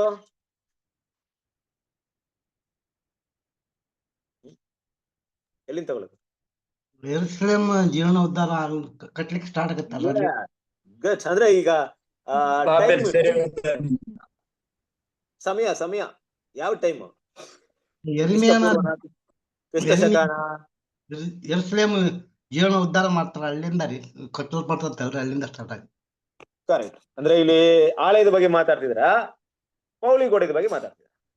ಇದು ಗೋಡೆ ಬಗ್ಗೆ ರೀ, ಅಲ್ಲಿ 56 ವರ್ಷ ಎರ್ಮಿಯಾನ. ಯಾವಾಗ ಆಯ್ತು ಅದು? ಯಾವ ಸಮಯದಲ್ಲಿ ಆಯ್ತು? ಎರ್ಮಿಯಾನ ಇರ್ತಾನಲ್ರಿ ಅಲ್ಲಿ, ಅಲ್ಲಿ ರಾಜ್ಯನ ಹತ್ರ ಒಂದ್ ದ್ರಾಕ್ಷಿ ರಸ ಕೊಡ್ಬೇಕಾದ್ರೆ ಬೇಡ್ಕೊಂತ. ಓಕೆ, ನೆಹಮ್ಯ. ಓಕೆ, ನೆಹಮ್ಯನ ಸಮಯದಲ್ಲಿ. Okay, correct, exactly. ಅದು ಯಾವ ಸಮಯ? ಟೈಮ್ ಪ್ರಾಪಸ್ 2:36. ಯಾವುದು? ಓಕೆ, ಸರಸ್ವರೇ, ನಾವೆಲ್ಲರೂ ಕೂಡ ಅದನ್ನೇ ನಾನು ಅದೆಲ್ಲ ಮೊದಲಿಂದ ಹೇಳ್ತಾ ಇದ್ದೆ. ಏನಪ್ಪಾ ಅಂದ್ರೆ, ಇವತ್ತು ದೇವ್ರು ನಮ್ಗೆ ಎಲ್ಲಾ ಜ್ಞಾನ ಕೊಟ್ಬಿಟ್ರು ನೋಡಿ. 490 ದಿನ ಅಂದ್ರೆ ಏನು, 490 ದಿನ ವರ್ಷ ಅಂತ ತಗೊಬೇಕಂತ ಗೊತ್ತಾಯ್ತು, ಎಲ್ಲಿಂದ ತಗೊಬೇಕಂತ ಗೊತ್ತಾಯ್ತು, ಎಲ್ಲಿ ಮುಕ್ತಾಯವಾಗುತ್ತೆ ಗೊತ್ತಾಯ್ತು, ಎಲ್ಲ ಗೊತ್ತಾಯ್ತು. ಆದ್ರೆ ಎಲ್ಲ ದೇವ್ರು ನಮ್ಗೆ ಕೊಟ್ಬಿಟ್ರು. ನಮ್ದೇನಪ್ಪಾ ಇದೆ? ಎಲ್ಲ ದೇವ್ರ ನಮ್ ತಿಳಿಸ್ಬಿಟ್ಟಿದ್ದಾರೆ. ಕ್ಲಾಸ್ ಎಲ್ಲ ಸಹೋದ್ರು, ಯಾರೋ ಸಹೋದ್ರು ತಗೊಳ್ತಾರೆ ಬಿಡ್ರಿ, ಯಾರೋ ಒಬ್ರು ಸಬ್ಜೆಕ್ಟ್ ತಗೊಂಡಿದ್ರೆ ಅಷ್ಟೇ, ಬೇಸಿಕ್ ಕ್ಲಾಸ್. ದೇವ್ರು ಯಾರನ್ನ ಕಳ್ಸಿದಾರೆ ನಮ್ಗೆ ಅಷ್ಟೇ, ಅಲ್ಲಿ ಸಹೋದ್ರ ಮುಖ್ಯ ಅಲ್ಲ, ದೇವ್ರು ತಿಳಿಸ್ಕೊಟ್ಟಿದ್ದಾರೆ ನಮ್ಗೆ ಅವ್ರ ಮೂಲಕ ಅಷ್ಟೇ. ಆಯ್ತು, ನಮ್ ಪಾರ್ಟ್ ಏನಿದೆ ನೆನ್ಪಿಟ್ಕೊಬೇಕು ತಾನೆ. ನಮ್ ಪಾರ್ಟ್ ಅಷ್ಟೇ ಇರೋದು, ಇನ್ನೇನಿಲ್ಲ. ದೇವ್ರು ಎಲ್ಲಾನು ತಿಳಿಸ್ಕೊಟ್ಬಿಟ್ಟಿದ್ದಾರೆ. ನಾವೇನ್ ಕಷ್ಟಪಟ್ಟು ಏನು ಹುಡುಕಿಲ್ಲ, ಏನನ್ ಕೂಡ ಏನು ರಿಸರ್ಚ್ ಮಾಡಿಲ್ಲ. ಕುತ್ಕೊಂಡು ರಾತ್ರಿ ಹಗಲು ಕುತ್ಕೊಂಡು ಇದನ್ನ ಹುಡುಕಿ ದಾನಿಯೇಲ್ ತರ ಏನ್ ಮಾಡಿಲ್ಲ, ಗೋಣಿ ತಟ್ಟನ ಕಟ್ಕೊಂಡು ಉಪವಾಸ ಎಲ್ಲ ಏನ್ ನಾವೆಲ್ಲ ಕುತ್ಕೊಂಡಿಲ್ಲ. ಆತರ ಯಾರ ಮಾಡಿದೀವ? ಎಲ್ಲಾದ್ರೂ ಉಪವಾಸ ಇರಕ್ಕೆ ಗೋಣಿ ತಟ್ಟನ ಕಟ್ಕೊಂಡಿದ್ದೀರಾ? ಉಪವಾಸ ಆದ್ರೂ ಇದ್ದೀವ ನಾವು? ಸತ್ಯವನ್ನ ತಿಳ್ಕೊಳ್ಳೋದಕ್ಕೆ, ದೇವರ ಒಂದು ವಿಷಯ ತಿಳ್ಕೊಳ್ಳೋದಕ್ಕೆ ಅಷ್ಟೊಂದು ಇಂಪಾರ್ಟೆನ್ಸ್ ಕೊಡ್ತೀವ ದಾನಿಯೇಲ್ ತರ? ಹಗಲು ರಾತ್ರಿ ದೇವರಿಗೆ ಪ್ರಾಮುಖ್ಯತೆ ಕೊಡ್ತೀವ? ಆ ಸಮಯ ಗೊತ್ತಾಗ್ಬೇಕು ದೇವ್ರಂತ ಪ್ರಾರ್ಥನೆ ಮಾಡ್ತೀವ ನಾವೇನಾದ್ರು? ಇಲ್ಲ ಬಿಡ್ರಿ. ಅಟ್ಲೀಸ್ಟ್ ನೆನಪಾದ್ರೆ ಇಟ್ಕೊಬೇಕು ತಾನೆ. ಸೀರಿಯಸ್ನೆಸ್ ಇಲ್ಲ ನೋಡ್ರಿ ಹೆಂಗಿದೆ ನಮ್ಗೆ. ಯೋಚನೆ ಮಾಡಿ ಕ್ರಿಸ್ತನ ಪ್ರೀತಿ ಸರ್, ಇದೆಲ್ಲ ಟೈಮ್ ನ ನೆನಪಲ್ಲಿ ಇಟ್ಕೊಳ್ಳಿ. ಇದು ದೊಡ್ಡ ವಿಷಯ ಏನಲ್ಲ. ಪ್ರಪಂಚದಲ್ಲಿ ಎಷ್ಟೋ ಲೆಕ್ಕಾಚಾರ ಮಾಡ್ತೀವಿ, ಒಂದ್ ದಿನಕ್ಕೆ ಎಷ್ಟೆಷ್ಟೋ ವಿಷಯಗಳು ಮೈಂಡಲ್ಲಿ ಇಟ್ಕೊಂಡಿರ್ತೀವಿ. ದೇವರ ಯೋಜನೆ ಬಗ್ಗೆ ಮೈಂಡಲ್ಲಿ ಇಟ್ಕೊಳ್ಳೋಣ. Simple calculation. 454 BC, 454 BC ಯಲ್ಲಿ ಆ ಪೌಳಿಗೋಡೆನ ಕಟ್ಟೋದಕ್ಕೆ ಆಜ್ಞೆ ಹೊರಡುತ್ತೆ ಕೋರೆಸ್ ರಾಜನಿಂದ. ಆ ಸಮಯನ ತಗೊಂಡಾಗ ಅಲ್ಲಿಂದ ಏನಾಗುತ್ತೆ, ಆ ಒಂದು 70 ವಾರ ಶುರುವಾಗುತ್ತೆ.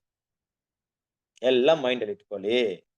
ಜಾಸ್ತಿ ಏನ್ ನಮ್ಗೆ ಲೆಕ್ಕಾಚಾರ ಕೊಟ್ಟಿಲ್ಲ ಕ್ರಿಸ್ತನ ಪ್ರೀತಿಯ ಸರಸ್ವರಿಯರೇ. ಕೆಲವೊಂದು ವಿಷಯ ಕೊಟ್ಟಿದ್ದಾರೆ. ಕೆಲವೊಬ್ರಿಗೆ ನಮ್ಗೆ ಏನಿರುತ್ತೆ, ನಮ್ ಬರ್ತಡೇ ನೆನಪಿರುತ್ತೆ, ನಮ್ ಮಕ್ಳ ಬರ್ತಡೇ ನೆನಪಿರುತ್ತೆ, ನಮ್ ಸಹೋದರ ಬರ್ತಡೇ ನೆನಪಿರುತ್ತೆ, ಎಲ್ಲ ನೆನಪಿರುತ್ತೆ. ದೇವ್ರ ಪ್ಲಾನ್ ಮಾತ್ರ ನೆನಪಿರಲ್ಲ. ದೇವ್ರ ಯೋಜನೆ ಟೈಮ್ ಮಾತ್ರ ಏನೂ ಗೊತ್ತಾಗಲ್ಲ. ಯಾವ್ದು ಮುಖ್ಯನೋ ಅದಕ್ಕೆ ಪ್ರಾಮುಖ್ಯತೆ ಕೊಡೋಣ. ಹಾಗಂತ ಅದೆಲ್ಲ ಮರ್ತು ಇದೆಲ್ಲ ತಿಳ್ಕೊಂಬರ್ರಿ ಅಂತಲ್ಲ, ಇದು ಪ್ರಾಮುಖ್ಯತೆ ಕೊಟ್ಟು ಅದು ಸೆಕೆಂಡ್ರಿ ಪ್ಲೇಸ್ ನ ಕೊಡೋಣ. ಇದೆಲ್ಲ ನೆನ್ಪಿಟ್ಕೊಬೇಕು ನಾವು. ಇದೆಲ್ಲ ಆಗಿರುವಂತ ಕ್ಲಾಸ್ ನಮ್ಗೆ, ಓಕೆನಾ? ಆದ್ರಿಂದ ಈ 454 BC ಏನಾಗುತ್ತಂದ್ರೆ ಇದು ಶುರುವಾಗುತ್ತೆ. ಇಲ್ಲಿಂದ 70 ವಾರ ಕ್ಯಾಲ್ಕುಲೇಷನ್ ಮಾಡಿದಾಗ ನಮ್ಗೆ 69 ವಾರ ಅನ್ನ ಮತ್ತೆ ಮಾತಾಡ್ತಾರೆ. 69 ವಾರದ ನಂತರ ಕೊನೆ ವಾರದ ಮಧ್ಯದಲ್ಲಿ ಮೇಸಿಯ ಸಂಹರಿಸಲ್ಪಡ್ತಾನೆ. ಬೈಬಲ್ ಅಲ್ಲಿ ಇವತ್ತು ಕೂಡ ಒಬ್ರು ಸಿಕ್ಕಿದ್ರು ನನಗೆ, ಸ್ಕೂಲ್ ಹತ್ರ ಹೋಗಿದ್ದಾಗ ಒಬ್ರು ಸಿಕ್ಕಿದ್ರು. ಫಾಸ್ಟ್ ಅಂತ ಅವ್ರು ಮಾತಾಡ್ತಾ ಇದ್ರೆ ಏನೋ ಮಾತಾಡ್ತಾ ಇದ್ದಾರೆ, ಕ್ರಿಸ್ಮಸ್ ಅದು ಇದು ಕ್ಯಾರಲಿಂಗ್ ಬರ್ಬೇಕು, ಬನ್ರಿ ನೀವೇನೋ ಮಾತಾಡ್ರಿ, ನೀವು ತುಂಬಾ ಚೆನ್ನಾಗಿ ಮಾತಾಡ್ತೀರಿ ಏನೋ ಪಾಯಿಂಟ್ ಅಂದ್ಬಿಟ್ಟು. ಸರ್ ನಾನು ಕೇಳ್ದೆ, ಬೈಬಲ್ ಎಲ್ಲಪ್ಪ ಇದೆ ಕ್ರಿಸ್ಮಸ್ ಅಂದ್ಬಿಟ್ಟು, ಡೇಟ್ ಕೊಟ್ಟಿದ್ದಾರೆ ಅಂದ್ಬಿಟ್ಟು. ಎಲ್ಲ ಆಯ್ತು, ಇಷ್ಟೆಲ್ಲ ಹೇಳ್ತಿರಲ್ಲ, ಬೈಬಲ್ 33 ವರ್ಷ ಯೇಸು ಕ್ರಿಸ್ತನು ಇದನ್ನಬಿಟ್ಟು ಏನಾದ್ರು ಪ್ರೂಫ್ ಇದೆಯಾ? ಯೇಸು ಕ್ರಿಸ್ತನು 33 ವರ್ಷ ಸೇವೆ ಮಾಡಿದಾರ ಅಂತ ಏನ್ ಎವಿಡೆನ್ಸ್ ಇದೆ ಬೈಬಲ್ ಅಲ್ಲಿ? ಎಲ್ಲಾದ್ರೂ ಬರ್ದಿಟ್ಟಿದಾರ ದೇವ್ರು ಕರ್ತನಾದ ಯೇಸು 33 ವರ್ಷ ಭೂಮಿಯಲ್ಲಿ ಇದ್ರು ಅಂದ್ಬಿಟ್ಟು? ಎಲ್ಲಿದೆ ಎವಿಡೆನ್ಸ್ ನಮ್ಗೆ? 30ನೇ ವಯಸ್ಸಿನಲ್ಲಿ ದೀಕ್ಷಾಸ್ನಾನ ತಗೊಂಡ್ರಂತ ಬೈಬಲ್ ಅಲ್ಲಿ ಇದೆಯಪ್ಪ. 3.5 ವರ್ಷ ಆತನ ಏನ್ ಮಾಡಿದಾರೆ? 3.5 ವರ್ಷ ದೇವ್ರಿಗೆ ಅರ್ಪಣೆ ಮಾಡಿ ಸೇವೆ ಮಾಡಿದಾರಂತ ಬೈಬಲ್ ಅಲ್ಲಿ ಎಲ್ಲಿದೆ? ಇದೆಯಾ? ನಿಮ್ಗೆ ಕೇಳ್ತಾ ಇದ್ದೀನಿ, ಎಲ್ಲಿ ಇದೆಯಾ ಬೈಬಲ್ ಅಲ್ಲಿ? ಹೇಳಿ, ಗೊತ್ತಿದ್ರೆ ಯಾರಾದ್ರೂ ದಯವಿಟ್ಟು ಮಾತಾಡಿ. ಇಲ್ಲೇ ಕೊಟ್ಟಿದ್ದಾರಲ್ರಿ ಬ್ರದರ್. ಗುಡ್ ಅಲ್ವಾ? ಇಲ್ಲೇ ಇರೋದು ಎವಿಡೆನ್ಸ್ ನಮ್ಗೆ. ಆ ವಾರದ ಮಧ್ಯದಲ್ಲಿ ಮೇಸಿಯ ಸಂಹರಿಸಲ್ಪಡ್ತಾನೆ. ಅದು 7 ವರ್ಷ, ಕೊನೆ ವರ್ಷ, ಅದರ ಅರ್ಧ ಯೇಸು ಕ್ರಿಸ್ತನ ಜೀವನ ಮಾಡಿ. ಇನ್ನು ಕೂಡ 3.5 ವರ್ಷ ಅನ್ನೋದಕ್ಕೆ ತುಂಬಾ ಪ್ರೂಫ್ಸ್ ಇದೆ ಬೈಬಲ್ ನಮ್ಗೆ ಸಿಗುತ್ತೆ. ಆದ್ರೆ ಇಲ್ಲೊಂದು ಕ್ಲಿಯರ್ ಕಟ್ ಆದಂತ ಎವಿಡೆನ್ಸ್ ಇದೆ, 3.5 ವರ್ಷ ಸೇವೆ ಮಾಡಿದ್ರು. ಕರೆಕ್ಟ್ ಅಲ್ವಾ? ನಮ್ಗೆ ಎವಿಡೆನ್ಸ್, ನಮ್ಗೆ ಯಾರಾದ್ರೂ ಕೇಳಿದ್ರೆ ನಾವೇ ತೆಗೆದೇಳ್ಬೇಕು, ಯಾರಿಗೂ ಗೊತ್ತಿಲ್ಲ ನೋಡ್ರಿ. ಯೇಸು ಕ್ರಿಸ್ತನ 33.5 ವರ್ಷದಲ್ಲಿ 30 ವರ್ಷದ ಮೆಂಷನಾಗಿರೋಂಥದ್ದು 3.5 ವರ್ಷ ಇಲ್ಲೇ ಮೆನ್ಷನ್. ಈ 3.5 ವರ್ಷ ಕರ್ತನಾದ ಯೇಸು ಕ್ರಿಸ್ತನ ಸೇವೆ ಅಲ್ವಾ? ಕರ್ತನಾದ ಯೇಸು ಕ್ರಿಸ್ತ ಏನ್ ಮಾಡಿದ್ರು? ಸೇವೆನ ಮಾಡಿದರೆ 33 ವರ್ಷ. ಅದಾದ್ಮೇಲೆ ಮೇಸಿಯನು ಆ ವಾರದ ಮಧ್ಯದಲ್ಲಿ ಸಂಹರಿಸಲ್ಪಡ್ತಾರೆ. ಇದೆಲ್ಲ ವಿಷಯವನ್ನ ದಾನಿಯೇಲಗೆ ಹೇಳ್ತಾ ಇದ್ದಾರೆ 70 ವಾರದ ದಿನ. ಓಕೆ, ನಾವೀಗ ಮುಖ್ಯವಾದ ಒಂದು ವಿಷಯಕ್ಕೆ ಬರೋಣ. ಸೊ ಈಗ 70 ವಾರ ಎಲ್ಲಿ ಮುಗಿಯುತ್ತೆ? ಯಾವ ಸಮಯದಲ್ಲಿ ಮುಗಿಯುತ್ತೆ 70 ವಾರ? 70 ವಾರ ಮುಗಿಯೋದು AD 20 ಎಲ್ಲಿ ಮುಗಿಯುತ್ತೆ? ನಾನು ಹೇಳ್ಬಿಟ್ರೆ ನೀವೇನಲ್ಲ 29 ಮುಗಿತೈತಿ. 9 ಮುಗುತ್ತಾ? ಓಕೆ, ನೋಡೋಣ. 3.5 ವರ್ಷ ಅಂದ್ರೆ ಯೇಸು ಕ್ರಿಸ್ತನು ಬಂದಿದ್ದು ಮೆಸ್ಸಿಯನ್ ಆಗಿದ್ದು ಅಂದ್ರೆ ಇಲ್ಲಿ ಈ ಮೆಸ್ಸಿಯನ್ ಆಗಿದ್ದು ಅಂತ ವಿಷಯನ ತಗೊಳ್ಬೇಕು ದೇವ್ರ ಮಕ್ಳು. ಮೆಸ್ಸಿಯನ್ ಆಗಿದ್ನೇ ಈ ಕೊನೆಯ ವಾರ ಇರೋದು. ಆತನ ಭೂಮಿಗೆ ಬಂದು ಜನಿಸಿದ್ದಲ್ಲ ಅಲ್ವಾ? ಆಗಿರ್ಬೇಕಾದ್ರೆ 3.5 ವರ್ಷ AD 29 ಅಲ್ಲಿ ಯೇಸು ಕ್ರಿಸ್ತನ ದೀಕ್ಷೆನ ತಗೊಳ್ತಾರೆ. 29ಗೆ 7 years ಆಡ್ ಮಾಡಿದ್ರೆ 36. AD 36 ಅಲ್ಲಿ ಕೊರ್ನೇಲಿಯನಿಗೆ ಫಸ್ಟ್ ಸುವಾರ್ತೆ ಹೋಗುತ್ತೆ. ಯಾಕೆ ಕೊರ್ನೇಲಿಯನಿಗೆ ಸುವಾರ್ತೆ ಹೋಯ್ತು AD 36ಗೆ? ಅದು ಅಲ್ಲಿ ಪ್ರಾಫೆಸಿ ಮುಗಿತ್ರಿ ಅಲ್ಲಿಗೆ. ಕೃಪೆಯ ಕಾಲ ಮುಗೀತು ಇಸ್ರೇಲ್ ಜನರಿಗೆ. ನೋಡ್ರಿ, ಯೆರೂಸಲೇಮೇ ಕೋಳಿ ತನ್ನ ಮರಿಗಳನ್ನ ಸೇರಿಸಿಕೊಳ್ಳುವ ಹಾಗೆ ನಿಮ್ಮನ್ನ ಸೇರಿಸಿ ಎಷ್ಟೋ ಮನಸ್ಸಾಯ್ತು, ನಿಮಗೆ ಮನಸ್ಸಿಲ್ಲದೆ ಹೋಯ್ತು. ಇಲ್ಲಿವರೆಗೂ ನಿಮ್ಮ ಬರುವ ಅರಸನಿಗೆ ಜಯವಾಗ್ಲಿ ಅಂತ ಹೇಳುವವರೆಗೂ ನಿಮ್ಮ ಮನೆ ನಿಮ್ಗೆ ಹಾಲು ಬಿಡಲ್ಪಡುತ್ತೆ ಅಂತ ಕರ್ತನಾದ ಯೇಸು ಹೇಳಿದಂತ ಪ್ರಾಪಸಿ ಮುಗೀತು. ಟೈಮ್ ಪೀರಿಯಡ್ ಅವರಿಗೆ ಇನ್ಮೇಲೆ ಏನಿಲ್ಲ ಹೇಳಿದ್ರು. ಇಲ್ಲಿವರೆಗೂ ಮಾತ್ರ ಏನ್ ಮಾಡ್ರಿ, ಈ 70 week ಮಾತ್ರ ನಿಮ್ಮ ಸುವಾರ್ತೆ ಎಲ್ಲಿ ಸಾರ್ರಿ ಅಂದ್ರೆ ಯೆರೂಸಲೇಮ್ ಬಿಟ್ಟು ಈಚೆ ಹೋಗ್ಬರ್ರಿ ಅನ್ಬಿಟ್ಟು 70 weeks ಆಯ್ತು. ದೇವ್ರ ಅಪೊಸ್ತಲ ಪಾಲ್ನ ನೇಮಕ ಮಾಡಿದ್ರು. ಅನ್ಯ ಜನರಿಗೆ ಹೋಯ್ತು ಸುವಾರ್ತೆ. ನೋಡ್ರಿ, ಪೇತ್ರನ ಮೂಲಕ ಫಸ್ಟ್ ಕೊರ್ನೇಲಿಗೆ ಹೋಯ್ತು. ಅದಾದ ನಂತರ ಪೌಲನ ಮೂಲಕ ಸುವಾರ್ತೆ ಇಡೀ ಲೋಕಕ್ಕೆ, ಇಡೀ ಅನ್ಯ ಜನದವ್ರಿಗೆ ಏನಾಯ್ತು? ಹೋಯ್ತು. ಲಾಜರಸ್, ಐಶ್ವರ್ಯವಂತನೋ ಲಾಜರನ್ ಅಲ್ವಾ? ನಮ್ಗೇನಾಯ್ತು? ಕೃಪೆ ಸಿಕ್ತು, ಅಲ್ಲಿಂದ ಮುಕ್ತಾಯವಾಯ್ತು. ಇಷ್ಟೇ ವಿಷಯನ ಏನ್ ಮಾಡ್ತಿದ್ರಲ್ಲಿ ಮಾತಾಡ್ತಾ ಇದಾರೆ. ಸೊ ಮುಂದಿನ ವಿಷಯನ ಗಮನಿಸೋಣ. ಕಂಟಿನ್ಯೂ ಮಾಡಿ ವ್ಯಾಲ್ಯೂಮ್ಸ್ ಅಲ್ಲಿ.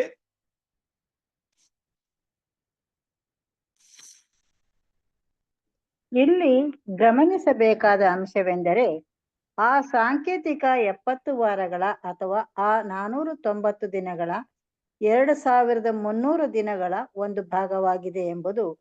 ಈ ಭಾಗವು ಇಸ್ರಾಯೇಲನ್ನು ಬಾಬೇಲಿನಿಂದ ಪೂರ್ವಸ್ಥಿತಿಗೆ ತರುವ ಬಗ್ಗೆ ದಾನಿಯೇಲನ ಪ್ರಾರ್ಥನೆಗೆ ಉತ್ತರವಾಗಿ ವಿಶೇಷ ಆಸಕ್ತಿಯ ಗುರುತಾಗಿದೆ. ವಚನ 12, 16-18. ಈ 70 ವಾರಗಳು ಅಥವಾ 490 ದಿನಗಳು 2300 ದಿನಗಳ ಒಂದು ಭಾಗವಾಗಿತ್ತು. ಅದರ ನೆರವೇರುವಿಕೆಯು 2300 ದಿನಗಳು ಯಾವಾಗ ಪ್ರಾರಂಭವಾಗುವುದೆಂದು ತೋರಿಸುವುದಲ್ಲದೆ ಯಾವ ರೀತಿಯ ಸಮಯವು ಅಕ್ಷರಶಃ ಅಥವಾ ಸಾಂಕೇತಿಕ ಸೂಚಿತವಾಗಿದೆ ಎಂಬುದನ್ನು ತೋರಿಸುತ್ತದೆ. 1 ಪೇತ್ರ 1:11 ನೋಡಿರಿ. ಇದಕ್ಕೂ ಹೆಚ್ಚಾಗಿ 70 ವಾರಗಳ ಪ್ರವಾದನೆಯ ನೆರವೇರಿಕೆಯು ದಾನಿಯೇಲನ ಮೇಲೆ ನಿಜವಾದ ಪ್ರವಾದಿ ಎಂಬ ಮುದ್ರೆಯನ್ನು ಅಥವಾ ಎಲ್ಲಾ ಪ್ರವಾದನೆಗಳ ಮೇಲೆ ಹಾಕುತ್ತದೆ ಮತ್ತು ವಿಶೇಷವಾಗಿ ಇದು 2300 ದಿನಗಳ ದರ್ಶನಕ್ಕೆ ಮುದ್ರೆ ಹಾಕುವುದಾಗಿದೆ.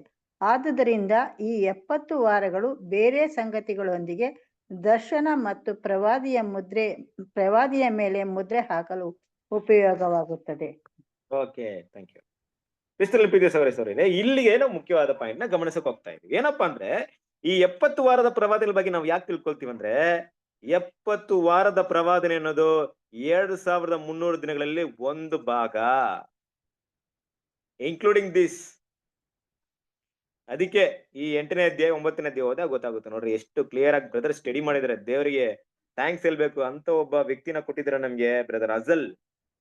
ಅವರ ಒಂದು ಸ್ಯಾಕ್ರಿಫೈಸ್ ಸ್ಟಡಿ ಮಾಡಿದ್ರೆ ನಮ್ಗೆಲ್ಲ ಇಂತಹ ಕಾಲದಲ್ಲೂ, ಈ ಅಂತ್ಯ ಕಾಲದಲ್ಲಿ ಇಂಥ ಒಂದು ವ್ಯಕ್ತಿ ಬದುಕಿದಾರೆ ಅಂದ್ರೆ ನಮ್ಗೆ ಆಶ್ಚರ್ಯವಾಗುತ್ತೆ. ಕ್ರಿಸ್ತನ ಪ್ರೀತಿ ಸರಸವರಿದೆ ಇಷ್ಟು ದೇವರಾತ್ಮ ಪ್ರೇರಿತನಾಗಿ ಸ್ಟಡಿ ಮಾಡಿದ್ದಾರೆ ಬ್ರದರ್. ಕ್ಲಿಯರ್ ಕಟ್ ಆಗಿ ಆ ಒಂದು ಎವಿಡೆನ್ಸ್ ನಮ್ಗೆ ಅವರು ಇರ್ತಾರೆ. ಇವತ್ತು ಎಲ್ಲ ವಿಷಯನ ಸಂಗ್ರಹ ಮಾಡಿ ನಮ್ ಮುಂದೆ ಇರ್ತಾರೆ. ಏನಪ್ಪಾ ಅಂದ್ರೆ 2300 ದಿನಗಳು ಅದನ್ನ ಮಾತಾಡಿದ ಮೇಲೆ 70 ವಾರ ಅಂದ್ರೆ 490 ದಿನಗಳ ಬಗ್ಗೆ ಏನ್ ಮಾಡ್ತಾರೆ? ಮಾತಾಡ್ತಾರೆ. ಅಂದ್ರೆ ಹೌದಪ್ಪ, ಕರೆಕ್ಟ್. 2300 ದಿನಗಳ ಬಗ್ಗೆ ನಾನು ಹೇಳಿದ್ನಲ್ಲ, ಅದ್ರಲ್ಲೇ 490 ದಿನ ನಿನ್ನ ಜನರಿಗಿದೆ. ಇದರಿಂದ ಏನಾಗುತ್ತೆ? ಉಳಿದಿರೋ 2300 ಅದ್ರಲ್ಲಿ ಕಂಟಿನ್ಯೂ ಆಗುತ್ತೆ ಅನ್ನೋದ್ರ ವಿಷಯವನ್ನ ಏನ್ ಮಾಡ್ತಾರೆ ದೇವರು ದಾನಿಯೇಲನಿಗೆ ತಿಳಿಸ್ಕೊಟ್ಟಿದ್ರು. ಹಾಗೆ ಈ 490 ದಿನ ಅನ್ನೋದು ಏನಾಯ್ತು ಅಂದ್ರೆ ಒಂದು ಮುದ್ರೆ ಆಗ್ಬಿಡ್ತು, ಅಂದ್ರೆ ಒಂದು ಲಾಕ್, ಒಂದು ಬೀಗದ ಕೈ ಇದ್ದಂಗೆ, ಒಂದು ಕೀ ಆಗ್ಬಿಡ್ತು ಈಗ. ಏನಕ್ಕೆ ಅಂದ್ರೆ 2300 ತಿಳ್ಕೊಬೇಕಂದ್ರೆ ಫಸ್ಟ್ ಏನೇನ್ ತಿಳ್ಕೊಬೇಕು ನಾವು? ಯಾವ್ದನ್ನ ತಿಳ್ಕೊಬೇಕು ಫಸ್ಟ್ ನಾವು 490 ಬಗ್ಗೆ ತಿಳ್ಕೊಂಡ್ರೆ ಮಾತ್ರ, 70 ವಾರಗಳ ಪ್ರವಾದನ ಅರ್ಥ ಮಾಡ್ಕೊಂಡ್ರೆ ಮಾತ್ರ 2300 ದಿನಗಳ ಬಗ್ಗೆ ಅರ್ಥ ಮಾಡ್ಕೊಳಕ್ಕಾಗುತ್ತೆ. ನೋಡ್ರಿ ದೇವ್ರು ಹೆಂಗಿಟ್ಬಿಟ್ರು. 2300 ಮಾತಾಡಿ, ಬಟ್ ಏನ್ ಮಾಡಿದ್ರು? ಮುಖ್ಯವಾಗಿ 490 ಮಾತಾಡ್ಬಿಟ್ರು. ಯಾರೊಬ್ರು 490 ಅರ್ಥ ಮಾಡ್ಕೊಳಕ್ಕಾಗಲ್ವೋ ಅವರಿಂದ 2300 ಕೂಡ ಅರ್ಥ ಮಾಡ್ಕೊಳಕ್ಕಾಗಲ್ಲ. ಆ ತರ ಇಟ್ಬಿಟ್ರು ದೇವ್ರು. 1 ಪೇತ್ರ 1ನೇ ಅಧ್ಯಾಯ 11ನೇ ವಾಕ್ಯ.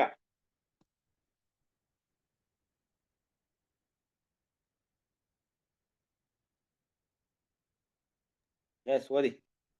ತಮ್ಮಲ್ಲಿದ್ದ ಕ್ರಿಸ್ತನ ಆತ್ಮವು ಕ್ರಿಸ್ತನಿಗೆ ಬರಬೇಕಾದ ಬಾಧೆಗಳನ್ನು, ಅವುಗಳ ತರುವಾಯ ಉಂಟಾಗುವ ಪ್ರಭಾವವನ್ನು ಮುಂದಾಗಿ ತಿಳಿಸಿದಾಗ ಆತನು ಯಾವ ಕಾಲವನ್ನು ಇಲ್ಲವೇ ಎಂತಹ ಕಾಲವನ್ನು ಸೂಚಿಸುವನೆಂಬುದನ್ನು ಅವರು ಪರಿಶೋಧನೆ ಮಾಡಿದರು. ನೋಡಿದ್ರ? ಅವರು ಪರಿಶೋಧನೆ ಮಾಡಿದರು. ಯಾರು ಮಾಡಿದ್ರು? ಪ್ರವಾದಿಗಳು. ಕ್ರಿಸ್ತನಲ್ಲಿ ಪ್ರೀತಿಯ ಸಹೋದರರೇ, ನಾನು ಅದನ್ನೇ ಮೊದಲಿಂದ ನಾನು ಕೆಲವೊಂದು ವಿಷಯ ಹೇಳ್ತಾ ಇದ್ದೀನಿ, ಅದಕ್ಕೆ ನೀವು ಅದ್ರ ಬಗ್ಗೆ ಯೋಚನೆ ಮಾಡ್ರಿ, ಅರ್ಥವಾಗುತ್ತೆ. ದೇವರು ಕೂಡ ನಮ್ಮನ್ನ ಯಾವ ರೀತಿ ಸ್ಕೇಲಲ್ಲಿ ಇರ್ತಾರೆ ಗೊತ್ತಾ? ಆಗಿನ ಕಾಲದಲ್ಲಿದ್ದಂತ ದೇವ್ರ ಭಕ್ತರು ನಮ್ಮನ್ನ ಇರ್ತಾರೆ. ಅವ್ರಿಗೆ ಎಷ್ಟು ಜ್ಞಾನ ಕೊಡಲ್ಪಡ್ತೋ, ಅವರ ವಾತಾವರಣ, ಅವರ ಸನ್ನಿವೇಶಗಳು ಯಾವ ರೀತಿ ಇತ್ತು, ಸತ್ಯಗಳನ್ನ ಅರ್ಥ ಮಾಡ್ಕೊಳ್ಳಕ್ಕೆ ಅವರಿಗೆ ಎಷ್ಟು ಮಾತ್ರ ಜ್ಞಾನ ಸೀಮಿತವಾಗಿತ್ತು, ಆಗಿನ ಕಾಲದಲ್ಲಿ ಎಷ್ಟು ಜ್ಞಾನ ಅಲ್ಲಿ ಬೆಳಕು ಮಾತ್ರ ಇತ್ತು, ಅಲ್ಲಿ ನಮ್ಮ ಕಾಲದ ಎಷ್ಟು ಜ್ಞಾನ ಇದೆ, ಎಷ್ಟು ನಮ್ಗೆ ಟೆಕ್ನಾಲಜಿ ಇದೆ, ಎಲ್ಲವನ್ನು ಕೂಡ ಲೆಕ್ಕಕ್ಕೆ ತರ್ತಾರೆ ದೇವ್ರು, ಅಲ್ವಾ? ದಾನಿಯಲ್ಗೆಲ್ಲ ಏನಿತ್ತು ಟೂಲ್ಸ್? ಏನಿಲ್ಲ ನೋಡ್ರಿ, ಅವಾಗೆಲ್ಲ ಏನೂ ಇಲ್ಲ. ಆದ್ರೂ ಕೂಡ ಪರಿಶೋಧನೆ ಮಾಡಿದಾರಂತೆ, ಹುಡುಕಿದಾರೆ. ಏನು ಇಲ್ದೇನೆ ಹುಡುಕಿದಾರೆ. ನಮ್ಗೆಲ್ಲ ಇದ್ರು ಹುಡುಕ್ತಾ ಇಲ್ಲ ನಾವು, ಕರೆಕ್ಟ್ ಅಲ್ವಾ? ಅವ್ರು ಏನು ಇಲ್ದೇನೆ ಏನ್ ಮಾಡಿದಾರೆ? ಹುಡ್ಕಾಡ್ಬಿಟ್ಟಿದ್ದಾರೆ. ಯಾವ ಟೈಮ್ ಹೇಳಿದ್ರು ದೇವ್ರು ಈ ಟೈಮಲ್ಲಿ ಬರುತ್ತಾ, ಆ ಟೈಮಲ್ಲಿ ಬರುತ್ತಾ ಅಂತ ಸ್ಟಡಿ ಮಾಡ್ಬಿಟ್ಟಿದ್ದಾರೆ ಆಗಿನಿದ್ದಂತ ಪ್ರವಾದಿಗಳು. ಆದ್ರೆ ಯೋಚನೆ ಮಾಡ್ರಿ, ಆದ್ರೆ ಕಂಟಿನ್ಯೂ ಮಾಡ್ರಿ ವಾಕ್ಯವನ್ನ ನೋಡ್ರಿ. ಅದೇ ಪೇತ್ರದಲ್ಲಿ ಕಂಟಿನ್ಯೂ ವಾಕ್ಯ ನೋಡ್ರಿ, 12ನೇ ವಾಕ್ಯ ನೋಡ್ರಿ. ಮುಂತಿಳಿಸುವುದರಲ್ಲಿ ತಮಗೋಸ್ಕರವಲ್ಲ, ನಿಮಗೋಸ್ಕರವೇ ಸೇವೆ ಮಾಡುವವರಾಗಿದ್ದರೆಂಬುದು ಅವರಿಗೆ ಪ್ರಕಟವಾಯಿತು. ಅವರು ಮುಂದಾಗಿ ಹೇಳಿದ ಸಂಗತಿಗಳೇ ಈಗ ಸಂಭವಿಸಿದವು ಎಂಬ ವರ್ತಮಾನವು. ಓಕೆ ಅಲ್ವರ? ಏನಪ್ಪ ನೋಡ್ತೀವಂದ್ರೆ, ಅದು ಅವ್ರಿಗಾಗಿ ಇಲ್ಲ, ನಿಮ್ಗಾಗಿ ಇಲ್ಲ. ಆ ಟಾಪಿಕ್ ಮುಂದೆ ಬರ್ತಾರೆ ಅವ್ರಿಗೋಸ್ಕರ. ನೋಡ್ರಿ ಹೆಂಗಿರುತ್ತೆ ಆಸಕ್ತಿಯಿಂದ ಅವ್ರು ಕೇಳಿ ಕೇಳಿ, ದೇವ್ರೆ ಏನಪ್ಪಾ ಅಂತ ಕೇಳಿದ್ರೆ ದೇವ್ರವ್ರಿಗೆ ತಿಳ್ತಿಲ್ಲ. ನಿಮ್ಗಲ್ಲಪ್ಪ ಅದು. ಅದು ಬೇರೆಯವ್ರಿಗೋಸ್ಕರ ಇಟ್ಟಿದ್ದು, ನೀವು ಮುಟ್ಟೋಕ್ ಹೋಗ್ಬಿಟ್ರಿ ಅನ್ನೋ ರೀತಿಯಲ್ಲಿ ಅವರಿಗೆ ದೇವ್ರು ತಳ್ಬಿಟ್ಟು ನಮಗ್ ಕೊಟ್ಟಿದ್ರೆ ನೋಡ್ರಿ, ನಾವ್ ಎಷ್ಟು ಸೀರಿಯಸ್ ಆಗಿದೀವಿ ಅನ್ಬಿಟ್ಟು ನಮ್ಗೆ ಗೊತ್ತು. ನಮ್ ಪ್ರವಾದನೆ ನಮ್ಗೆ ಸಿಕ್ಕಿದೆ, ಸತ್ಯ ನಮ್ಗೆ ಸಿಕ್ಕಿದೆ. ಪ್ರವಾದನೆ ವಿಷಯಗಳನ್ನ ಇಟ್ಕೊಂಡು ನಾವ್ ಎಷ್ಟು ಸೀರಿಯಸ್ ಆಗಿದ್ದೀವಿ. ಇವತ್ತು ಕೂಡ ದೇವ್ರ ಮಕ್ಳು ನೋಡ್ತೀವಿ. ಕ್ರಿಸ್ತನಲ್ಲಿ ಪ್ರೀತಿಯ ಸಹೋದರರೇ, ಒಂದು ವಿಷಯ ಹೇಳ್ತೀನಿ ಕೇಳಿ. ನಿಮ್ಮ ಹತ್ರ ಡಿವೈನ್ ಪ್ಲಾನ್ ಚಾರ್ಟ್ ಇದೆಯಲ್ಲ, ಆ ಚಾರ್ಟ್ ಇವತ್ತು ನಿಮ್ಗೆ ಮೊಬೈಲ್ ಅಲ್ಲಿ ಇರುತ್ತೆ, ಬೇಕಾದ್ರೆ ನಿಮ್ಗೆ ಪ್ರಿಂಟ್ ಸಿಕ್ಬಿಡುತ್ತೆ, ಕಲರ್ ಪ್ರಿಂಟ್ ಇದೆ, ಎಲ್ಲ ಇದೆ. ಆಗ ಒಂದು 20 ವರ್ಷಗಳಿಂದ ಆ ಚಾರ್ಟ್ ಸಿಗೋದು ತುಂಬಾ ಕಷ್ಟ. ಏನ್ ಮಾಡ್ತಿದ್ರು ಅಂತ ಗೊತ್ತಾ? ಆ ಚಾರ್ಟ್ ನ ಬರ್ದು ಪೇಂಟ್ ಮಾಡಿ ಅದನ್ನ ಎತ್ಕೊಂಡ್ಬಿಟ್ಟು ಊರ್ ಬಿಟ್ಟು ಹೊಟ್ಟೋಗ್ಬಿಡ್ತಿದ್ರು ಸಹೋದರ. ಅವಾಗ ಹೆಂಗ್ ಹೋಗ್ತಿದ್ರು, ಎಲ್ಲಿ ಹೋಗ್ತಿದ್ರು ಅಂತ ಅವ್ರಿಗೆ ಗೊತ್ತಾಗಲ್ಲ. ಈ ಚಾರ್ಟ್ ಮಾತ್ರ ಕೈಲಿ ಇರ್ತಿತ್ತು ಅವ್ರಿಗೆ. ಡಿವೈನ್ ಪ್ಲಾನ್ ಚಾರ್ಟ್ ಎಲ್ಲರೂ ನೋಡಿದಿಲ್ವಾ? ದೇವರ ದೈವಿಕ ಯೋಜನೆ ಆ ಚಾರ್ಟ್ ಇದೆ ಅಲ್ವಾ? ಎಲ್ಲಾ 3 ಯುಗಗಳ ಬಗ್ಗೆ ಮಾತಾಡುತ್ತೆ, ಎಲ್ಲ ಇದೆ, ನಿಮ್ಗೆ ಗೊತ್ತಿದೆ. ಆ ಚಾರ್ಟ್ ಕೈಯಲ್ಲಿ ಎತ್ಕೊಂಡ್ಬಿಟ್ಟು ಹೊಟ್ಟೋಗ್ಬಿಡ್ತಿದ್ರು ಮನೆ ಬಿಟ್ಟು.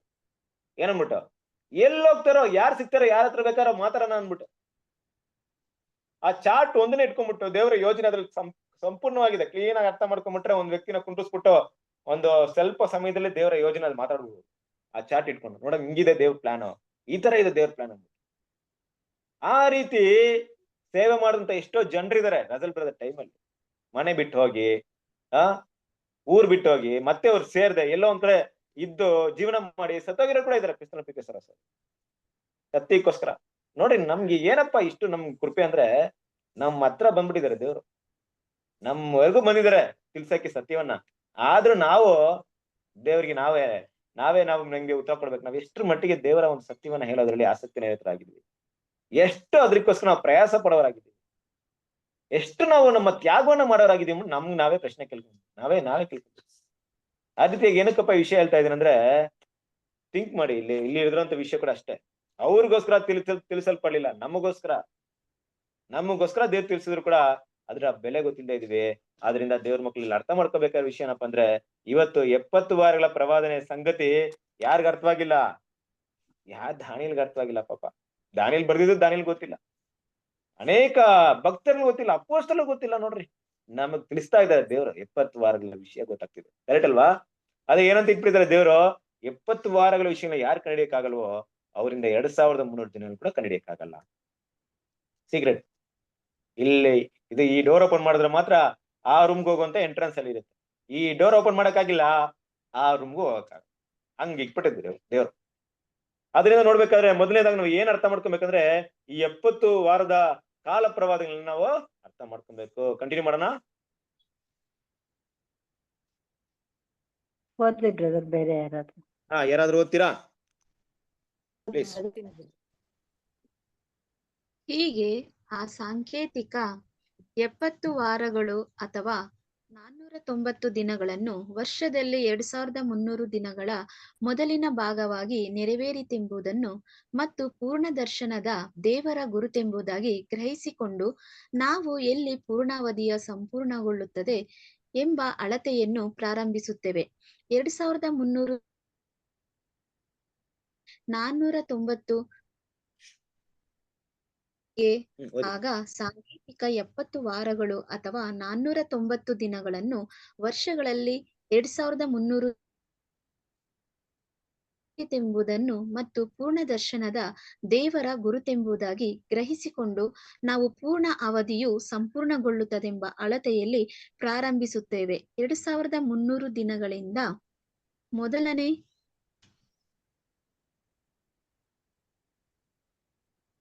ದಿನಗಳಿಂದ 2300 ದಿನಗಳಿಂದ ಆಗಮನದಲ್ಲಿ 490 ದಿನಗಳನ್ನು ಕಳೆದು ನಮಗೆ 1810 ದಿನಗಳು ಉಳಿಯುತ್ತವೆ. ನಂತರದಲ್ಲಿ ಈ 1810 ವರ್ಷಗಳನ್ನು ಪ್ರವಾದನೆಯ ಸಾಂಕೇತಿಕ ವರ್ಷಗಳು, ಪವಿತ್ರ ವರ್ಗವು ಪೋಪನ ಅಧಿಕಾರದ ವಿವಿಧ ಕಲುಷಿತಗಳಿಂದ ಶುದ್ಧೀಕರಿಸಲ್ಪಡುವ ಕಾಲವನ್ನು ಅಳೆಯಬಹುದು. ಅಸಹ್ಯಕರವಾದ ಹಾಳು ಮಾಡುವ ವಸ್ತುವು ಬಹಳಷ್ಟು ಶತಮಾನಗಳವರೆಗೆ ದೇವರ ಆಲಯವನ್ನು ಕಲುಷಿತಗೊಳಿಸಿತ್ತು. ಓಕೆ, ಇವಾಗ ಕ್ರಿಸ್ತನಲ್ಲಿ ಪ್ರೀತಿಯ ಸಹೋದರರೇ, ನಾವು ಮುಖ್ಯವಾಗಿ ಗಮನಿಸಬೇಕಂತ ವಿಷಯ ಏನಪ್ಪಾ ಅಂದ್ರೆ, ಈ 2300 ದಿನ ಮೊದಲನೇ ಅರ್ಥ ಮಾಡ್ಕೊಳ್ಳಿ. 70 ವಾರ ಅನ್ನೋದು 2300 ಮೊದಲನೇ ಭಾಗ. ಈ ಭಾಗ ಆದ್ಮೇಲೆ ಉಳಿದಿರುವಂತ 2300 ಉಳಿದಿರೋ ಎಷ್ಟಿದೆಯೋ ಅದನ್ನ ನಡಿಬೇಕು. ಈಗ 70 ವಾರನ ನಾವೇನ್ ಮಾಡಿದೀವಿ, ದಿನಕ್ಕೆ ಕನ್ವರ್ಟ್ ಮಾಡಿದಾಗ 490 ದಿನಗಳು ಬಂದ್ಬಿಡ್ತು. ಹಾಗೆ ಅದನ್ನ ವರ್ಷಕ್ಕೂ ಕನ್ವರ್ಟ್ ಮಾಡ್ಬೇಕಂತ ನಮ್ಮೆಲ್ಲರಿಗೂ ಗೊತ್ತಿದೆ, ಯಾಕಂದ್ರೆ ಪ್ರವಾದಿಗೆ 1 ದಿನ ಅಂದ್ರೆ 1 ವರ್ಷ. ಹಾಗೆ 490 ವರ್ಷಗಳನ್ನ ತಗೊಂಡಾಗ 2300 ಕೂಡ 2300 ವರ್ಷಗಳೇ. ನಮ್ಮೆಲ್ಲರಿಗೂ ಗೊತ್ತಿದೆ, ಅಲ್ಲಿ ದಿನ ಅಂತ ಮಾತಾಡಿದ್ದು ನಮಗೆ ವರ್ಷ ಅಂತ ತಗೊಳ್ಬೇಕಾಗುತ್ತೆ. 2300 ವರ್ಷ ಅಂತ ತಗೊಂಡಾಗ ಅದ್ರಲ್ಲಿ 490 ಮೊದಲನೇ ವರ್ಷವನ್ನ ನಾವು ಮೈನಸ್ ಮಾಡ್ಬೇಕು. ನಾವು ಆಗ್ಲೇ ಹೇಳಿದ್ವಲ್ಲ, ಅದೇನೋ ಪ್ರಾಬಲ್ಸಿಯಲ್ಲಿ ಒಂದು ವಿಷಯ ಮಾತಾಡಿದ್ವಲ್ಲ, ಎಲ್ಲಿ ಸ್ಟಾರ್ಟ್ ಆಯ್ತು ಆ 490 ದಿನಗಳು? ಎಲ್ಲಿ ಸ್ಟಾರ್ಟ್ ಆಯ್ತು? ಕ್ರಿಸ್ತಪೂರ್ವ 454 BC. BC ಅಂದ್ರೆ ಕ್ರಿಸ್ತಪೂರ್ವ 454ರಲ್ಲಿ ಆರಂಭವಾಯ್ತು. ಅಲ್ಲಿಂದ ಏನಾಯ್ತು, ಕ್ರಿಸ್ತ ಶಕ 36ರಲ್ಲಿ 70 ವಾರಗಳು ಮುಗೀತು. ಕರೆಕ್ಟ್ ಅಲ್ವಾ? ಮೈಂಡಲ್ಲಿ ಇಟ್ಕೊಳ್ಳಿ. ಇವಾಗ ಏನಾಯ್ತು ಅಂದ್ರೆ, ಆ ಮೊದಲನೇ ಭಾಗವನ್ನ ಅದ್ರಲ್ಲಿ ಮೈನಸ್ ಮಾಡ್ಬೇಕಾಗುತ್ತೆ. ಮೈನಸ್ ಅಂದ್ರೆ 2300ರಲ್ಲಿ 490 ಸಾಂಕೇತಿಕವಾಗಿ ಹೇಳಲ್ಪಟ್ಟಂತ 70 ವಾರಗಳು 490 ದಿನಗಳನ್ನ 20 ವಾರಗಳನ್ನ ದಿನವಾಗಿ ಕನ್ವರ್ಟ್ ಮಾಡಿದಾಗ 490 ದಿನಗಳಾಗುತ್ತೆ. ಅದನ್ನ ವರ್ಷವಾಗಿ ಕನ್ವರ್ಟ್ ಮಾಡಿದಾಗ 490 ವರ್ಷವಾಗುತ್ತೆ. ಅದೇ ರೀತಿ 2300 ಕೂಡ 2300 ವರ್ಷಗಳೇ ಆಗುತ್ತೆ. ಹಾಗಾಗಿ ಈಗ ಏನ್ ಮಾಡ್ಬೇಕಂದ್ರೆ, 2300ರಲ್ಲಿ 490 ವರ್ಷಗಳನ್ನ ಮೈನಸ್ ಮಾಡಿದಾಗ ನಮ್ಗೆ ಸಿಗುವಂತ ಸಮಯವೆಷ್ಟು? 1810 ದಿನಗಳು. ದಿನಾಂತ ತಗೊಂಡು ಮೈನಸ್ ಮಾಡೋಣ, ಲೆಕ್ಕ ಆಮೇಲೆ ಕರೆಕ್ಟ್ ಆಗಿ ಬಂದಿರುತ್ತೆ. 2300 ದಿನಗಳಲ್ಲಿ 490 ದಿನವನ್ನು ಮೈನಸ್ ಮಾಡಿದಾಗ 1810 ದಿನಗಳು, ಅಂದ್ರೆ 1810 ವರ್ಷಗಳು ಸಾಂಕೇತಿಕವಾಗಿದ್ದಂತ ವರ್ಷಗಳು. ಉಳಿದಿರುವಂತ ಅಂದ್ರೆ 2300 ದಿನಗಳಿದೆಯಲ್ಲ, ಅದ್ರಲ್ಲಿ 490 ಮೈನಸ್ ಮಾಡಿದಾಗ 1810 ಬಂತು. ಅಂದ್ರೆ 490 ವರ್ಷ ಎಲ್ಲಿ ಮುಕ್ತಾಯವಾಗಿತ್ತೋ ಅಲ್ಲಿಂದ 1810ನ್ನ ಕನೆಕ್ಟ್ ಮಾಡ್ಬೇಕು. ಅರ್ಥ ಮಾಡ್ಕೊಳ್ಳಿ. 490 ದಿನ ಅಂದ್ರೆ 490 ವರ್ಷ ಎಲ್ಲಿ ಮುಕ್ತಾಯವಾಗುತ್ತೋ ಅಲ್ಲಿಂದ 1810ನ್ನ ಮುಂದುವರ್ಸ್ಕೊಂಡು ಹೋಗ್ಬೇಕು. ಅಲ್ಲಿಂದ ಅದು ಎಲ್ಲಿ ಮುಗಿಯುತ್ತೋ ಅಲ್ಲೇ ಹಾಳು ಮಾಡುವಂತ ಅಸಹ್ಯ ವಸ್ತು ಏನಾಗುತ್ತೆ, ಶುದ್ಧೀಕರಣದ ಕಾಲ ನೆರವೇರುತ್ತೆ ಅನ್ನೋಂಥ ವಿಷಯವನ್ನ ಏನ್ ಮಾಡ್ತಿದ್ರೆ ಇಲ್ಲಿ ಮಾತಾಡ್ತಾ ಇದ್ರೆ. ಸೊ ತುಂಬಾ ಈಸಿ ಅಂತ ವಿಷಯ, ನಮ್ಗೆ ಗೊತ್ತಿರುವಂತ ವಿಷಯ. ಹಾಗೆ ನೋಡ್ಬೇಕಾದ್ರೆ ಒಂದು 2300 ದಿನಗಳಲ್ಲಿ 490 ಮೈನಸ್ ಮಾಡ್ಬೇಕಾದ್ರೆ ಎಲ್ಲಿಂದ ತಗೊಬೇಕು ಅನ್ನೋ ವಿಷಯನ ಕೂಡ ಏನ್ ಮಾಡ್ತಾರೆ ಬ್ರದರ್ ಇದು ಮಾತಾಡ್ತಾರೆ. ಕಂಟಿನ್ಯೂ ಮಾಡೋಣ.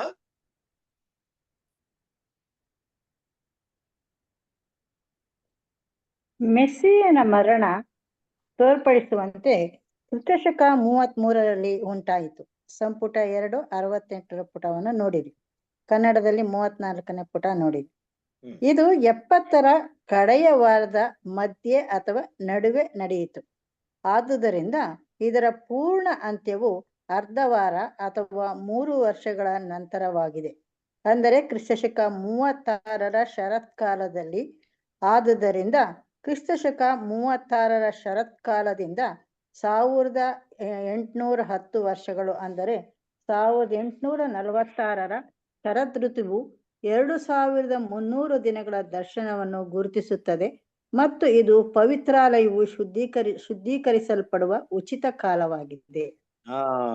ನೋಡಿದ್ರ ಕ್ರಿಸ್ತನಲ್ಲಿ ಪ್ರೀತಿಯ ಸಹೋದರರೇ, ಯಾವ ತರ ಟೈಮ್ ನ ಕ್ಲಿಯರ್ ಆಗಿ ನೋಡಿ ನಾವೆಲ್ಲರೂ ಅರ್ಥ ಮಾಡ್ಕೊಳ್ಳೋ ರೀತಿಯಲ್ಲಿ ಇದನ್ನ ಕೊಟ್ಟಿದ್ದಾರೆ. ಒಂದ್ ಕಡೆ ಇದನ್ನ ಟೈಮ್ ಪ್ರಾಪರ್ಸಿ ಅಂತ ತಗೊಳ್ಳಿ, ಕರೆಕ್ಟ್, ತುಂಬಾ ಸಂತೋಷವಾಗುತ್ತೆ. ಆದ್ರೆ ಇನ್ನೊಂದ್ ಕಡೆ ಈ ಒಂದು ಹಾಳು ಮಾಡುವಂತ ಅಸಹ್ಯ ವಸ್ತು ಆ ಸಮಯದಲ್ಲಿ ನಾವಿಲ್ದೆ ಆ ಸಮಯದ ಶುದ್ಧೀಕರಣದ ಸಮಯದಲ್ಲಿ ನಾವ್ ಇದೀವಿ ನೋಡಿ, ಅದು ಗ್ರೇಟ್ ನಮ್ಗೆ ಅಲ್ವಾ. ನೋಡ್ರಿ, ಇವತ್ ನನ್ಗೆ ಆ ಸಮಯ ಮುಕ್ತಾಯವಾಗಿದೆ, ಅದಕ್ಕೆ ದೇವರ ಆ ಪ್ರವಾದನೆನ ರಿವೀಲ್ ಮಾಡಿದ್ರೆ, ಇಲ್ಲಿ ಪ್ರಕಟ ಮಾಡಿದ್ರೆ. ಇವತ್ತು ನಾವೆಲ್ಲ ತಿಳ್ಕೊಳ್ತಾ ಇದೀವಿ. ಕಾರಣ ಏನಪ್ಪಾ ಅಂದ್ರೆ ಅದು ಅಂತ್ಯಕ್ಕೆ ಬಂದಿದೆ. ಮೆಸ್ಸಿಯನ ಮರಣ ಅಂತ ನೋಡ್ಬೇಕಾದ್ರೆ ಕ್ರಿಸ್ತಶಕ 33ರಲ್ಲಿ ಮೆಸ್ಸಿಯನ ಮರಣವಾಯಿತು ಅಲ್ವಾ. ಇದನ್ನ ಬ್ರದರ್ ಸೆಕೆಂಡ್ ವ್ಯಾಲ್ಯೂಮ್ ಅಲ್ಲಿ ಬರೆದಿದ್ದಾರೆ. ಸೆಕೆಂಡ್ ವ್ಯಾಲ್ಯೂಮ್ ಅಲ್ಲಿ ಯೇಸು ಕ್ರಿಸ್ತನ ಮೊದಲನೇ ಬರುವಿಕೆ ಅನ್ನೋ ಸಬ್ಜೆಕ್ಟ್ ಇರುತ್ತೆ. ಆ ಸಬ್ಜೆಕ್ಟ್ ಎಲ್ಲಿ ಮಾಡಿದ್ದಾರೆ, ಅದ್ರ ಬಗ್ಗೆ ಬರೆದಿದ್ದಾರೆ ಸಂಪೂರ್ಣವಾಗಿ. 70 ವಾರಗಳ ಪ್ರವಾದ ಬಗ್ಗೆ 2ನೇ ಸಂಪುಟದಲ್ಲಿ ಅದನ್ನ ವಿಸ್ತಾರವಾಗಿ ಹೇಳಿದ್ರೆ. ನಿಮ್ಗೆ ಏನಾದ್ರು ಅವಶ್ಯಕತೆ ಇತ್ತು, ಇಲ್ಲ ನಿಮ್ಗೆ ಇನ್ನೂ ಅರ್ಥವಾಗ್ಬೇಕು, ಇನ್ನೂ ಕ್ಲಿಯರ್ ಆಗಿ ಅರ್ಥ ಮಾಡ್ಕೊಬೇಕಂದ್ರೆ ಈ ಸಬ್ಜೆಕ್ಟ್ ಮುಗಿದ್ಮೇಲೆ ಈ ವಾರದಲ್ಲಿ ನೆಕ್ಸ್ಟ್ ಸಬ್ಜೆಕ್ಟ್ ಬರೋದ್ರೊಡೆ ಅದ್ರಲ್ಲಿ ಅದನ್ನ ಒಂದ್ಸರಿ ಓದ್ರಿ, ಇನ್ನೂ ಕ್ಲಿಯರ್ ಆಗಿ ನಿಮ್ಗೆ ಏನಾಗುತ್ತೆ ಅರ್ಥವಾಗುತ್ತೆ. ಮೋಸ್ಟ್ ಪ್ರಾಬಬ್ಲಿ ಈಗಾಗಲೇ ಎಲ್ರು ಓದಿರ್ತೀರಾ. ಯಾಕಂದ್ರೆ ನನ್ಗೆ ಗೊತ್ತು ಕೆಲವೊಂದು ಸಹೋದರ ಹೆಂಗಿರ್ತೀರಾ ಅಂದ್ರೆ, ನಿಮ್ಮ ಉತ್ಸಾಹ ಹೇಗಿದೆ ಅಂದ್ರೆ ಅಷ್ಟು ಸಿನ್ಸಿರಿಟಿನ ತೋರಿಸ್ತೀರಾ. ಅಂದ್ರೆ ನಾವ್ ಹೇಳಿದ್ಕಿಂತ ಮುಂಚಿತವಾಗಿ ನೀವು ಕೆಲವೊಂದು ವಿಷಯನ ಓದ್ತಾ ಇದ್ರೆ ನಮ್ಗೆ ಕೇಳಲ್ಪಟ್ವಿ. ತುಂಬಾ ಸಂತೋಷ ಆಯ್ತು ನಮ್ಗೆ. ತುಂಬಾ ಅದನ್ನ ರೆಫರ್ ಮಾಡ್ತಾ ಇದ್ರ. Very good. ತುಂಬಾ ದೇವ್ರು ನಿಮ್ಮನ್ನೆಲ್ಲರೂ ಆಶೀರ್ವದಿಸಲಿ. ಹಾಗೆ ಏನ್ ಮಾಡ್ರಿ, ಒಂದ್ ವೇಳೆ ಓದ್ತಾ ಇದ್ದವರು ಅದನ್ನ ಏನ್ ಮಾಡ್ರಿ, ಮತ್ತೊಂದು ಬರೀ ಅದನ್ನ ಓದ್ರಿ, ನಿಮ್ಗೆ ಏನಾಗುತ್ತೆ ಕ್ಲಿಯರ್ ಆಗಿ ಗೊತ್ತಾಗುತ್ತೆ.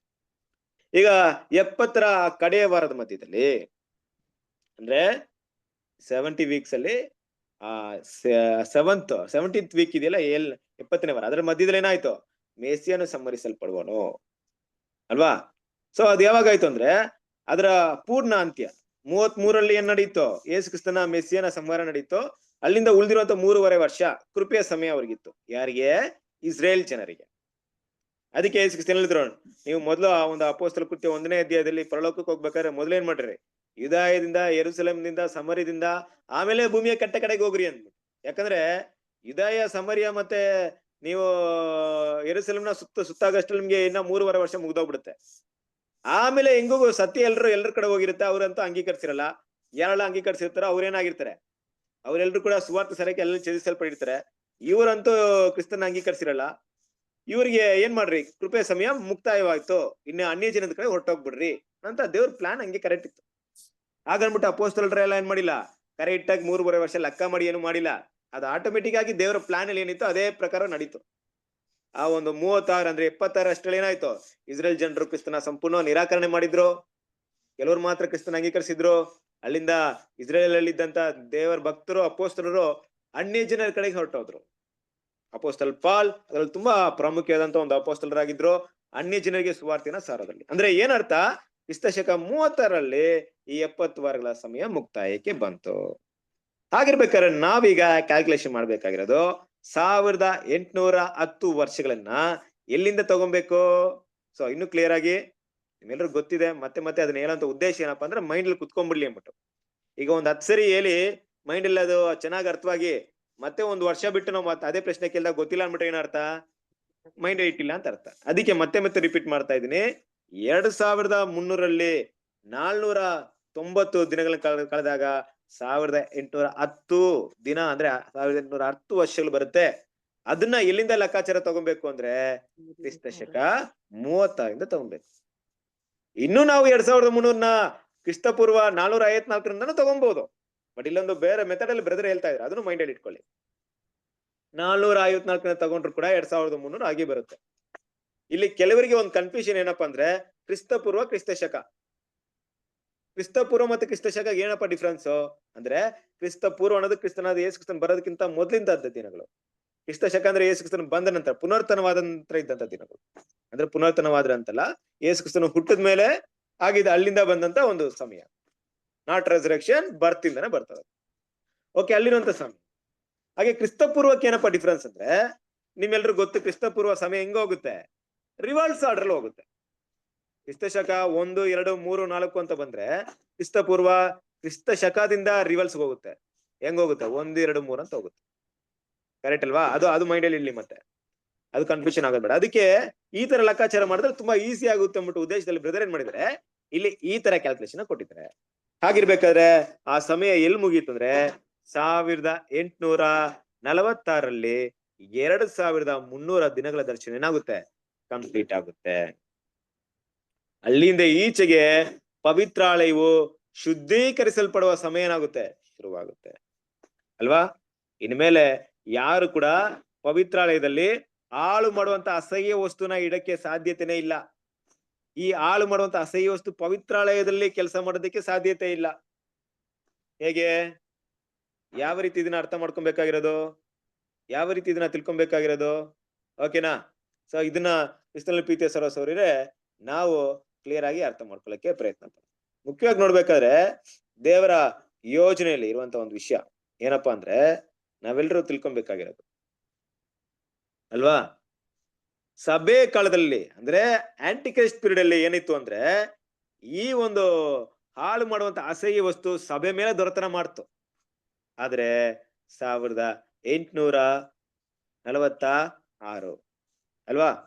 ಸೊ ಅಲ್ಲಿಂದ ವಿಷಯಗಳನ್ನ ತಗೊಂಡಾಗ ಏನಾಯ್ತು ಅಂದ್ರೆ, ದೇವರ ಯೋಜನೆ ಸಂಪೂರ್ಣ ಸಭೆಗೆ ಬಂತು.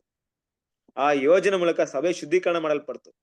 ಇನ್ಯಾರು ಸಭೆನ ಮಂಕು ಮಾಡೋದಾಗ್ಲಿ, ಸಭೆನ ಏಮಾರ್ಸೋದಾಗ್ಲಿ, ಸಭೆನ ವಂಚನೆ ಮಾಡೋದಕ್ಕಾಗ್ಲಿ ಆಗ್ಲಿಲ್ಲ. ಯಾವ ಸಭೆನ? ನಿಜವಾದ ಸಭೆನ. ನಿಜವಾದ ಸಭೆ ಏನಾಯ್ತು ಅಂದ್ರೆ, ಆ ಒಂದು ಸತ್ಯವನ್ನ ಕ್ಲಿಯರ್ ಆಗಿ ಅರ್ಥ ಮಾಡ್ಕೊಳ್ತು ಅಲ್ವಾ? ಅಲ್ಲಿಂದ ಈಚೆಗೆ ಏನಪ್ಪಾ ನಡೀತು ಅನ್ನೋ ವಿಷಯ ಖಂಡಿತವಾಗ್ಲೂ ತುಂಬಾ ಅದ್ಭುತವಾದಂತ ಒಂದು ವಿಷಯಗಳಿದೆ. ಕ್ರಿಸ್ತನ ಪ್ರೀತಿಯ ಸಹೋದರರೇ, ಈ ಒಂದೇ ಒಂದು ಟಾಪಿಕ್ ಮಾತ್ರ ಇಲ್ಲಿ ಇದನ್ನ ಮಾತ್ರ ಓದ್ ಮುಗಿಸ್ಬಿಡೋಣ. ಕಂಟಿನ್ಯೂ ಮಾಡಿ. ಈ ಪ್ರವಾದನೆಯು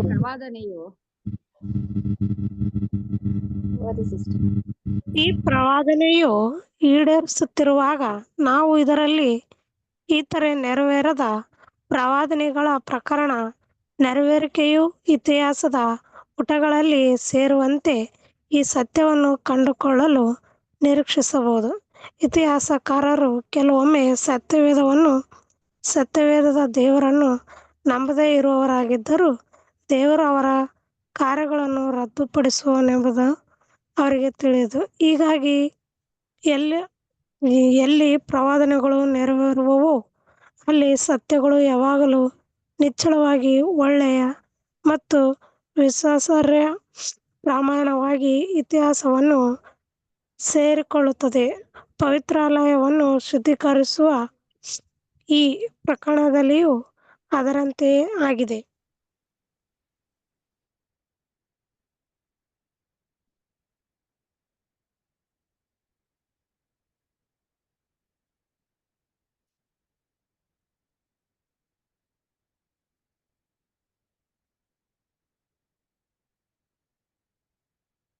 ಕೇಳಿಸ್ತಾ ಇಲ್ಲ ಬ್ರದರ್.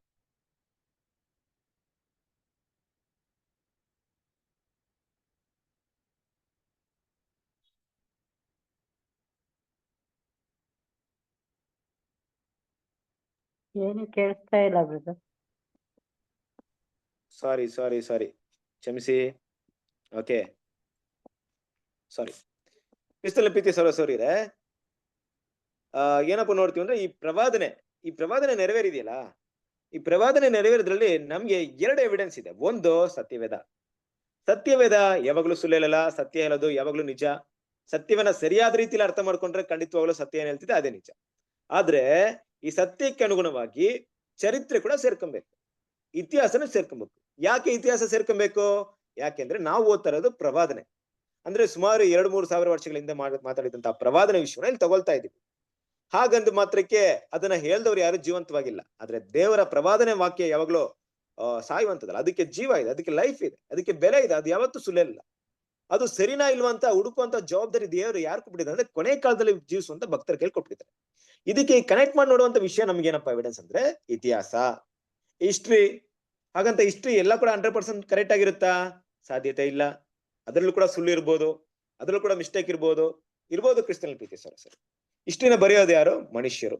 ಹೆಂಗ್ ಬರೀತಾರೆ ನೋಡ್ರಿ, ಒಂದು ಚರಿತ್ರೆನ ಬರೀತಾರೆ ಅಂತ ತಿಳ್ಕೊಳ್ಳಿ, ಪ್ರಪಂಚದ ಚರಿತ್ರೆ ಬರೀತಾರೆ. ಓಲ್ಡ್ ಹಿಸ್ಟ್ರಿನ ಬರಿಬೇಕಾದ್ರೆ ಏನಿರುತ್ತಂದ್ರೆ ಆ ವ್ಯಕ್ತಿಗೆ ಅದದೇ ಆದಂತ ಜ್ಞಾನ ಇರ್ಬೇಕು. ಇನ್ನೂ ಒಂದ್ ವೇಳೆ ಆ ವ್ಯಕ್ತಿ ಅದರಲ್ಲಿ ಪರಿಗಣಿತನಾಗಿರ್ಬೇಕು, ಮಾಸ್ಟರ್ ಡಿಗ್ರಿನ ಹೊಂದಿರ್ಬೇಕು, ಒಂದು ವಿಷಯವನ್ನ ತುಂಬಾ ಸಂಪೂರ್ಣವಾಗಿ ಸ್ಟಡಿ ಮಾಡಿರೋ ಆಗಿರ್ಬೇಕು. ಅವ್ರು ಯಾವ್ದೋ ಒಂದು ಪುಸ್ತಕನ ಬರೀತಾರೆ, ಅವ್ರು ಬರೆದಂತ ಪುಸ್ತಕ ಎಷ್ಟು ನಿಜ ಇರುತ್ತೋ ಸುಳ್ಳು ಇರುತ್ತೋ ಅಂತ ಗೊತ್ತಿಲ್ಲ. ಅದಕ್ಕೆ ಮಾತ್ರಕ್ಕೆ ನಾವು ಅದನ್ನ ಸಂಪೂರ್ಣ ನಂಬೋದಕ್ಕೂ ಆಗಲ್ಲ, ನಂಬಲ್ಲ ಅಂತ ಹೇಳಕ್ಕೂ ಆಗಲ್ಲ. ಆದ್ರೆ ದೇವ್ರ ಮಕ್ಳು ನಾವೇನ್ ಸ್ಟಡಿ ಮಾಡ್ಬೇಕಂದ್ರೆ ಯಾವ ಇತಿಹಾಸದ ಪುಟಗಳು ಸತ್ಯವೇದಕ್ಕೆ ತುಂಬಾ ಸತ್ಯದ ಪ್ರವಾದನೆಗೆ ತುಂಬಾ ಕನೆಕ್ಟ್ ಆಗ್ತಿದೆ ಅದನ್ನ ಮಾತ್ರ ತಗೊಳ್ಬೇಕು ಅಲ್ವಾ.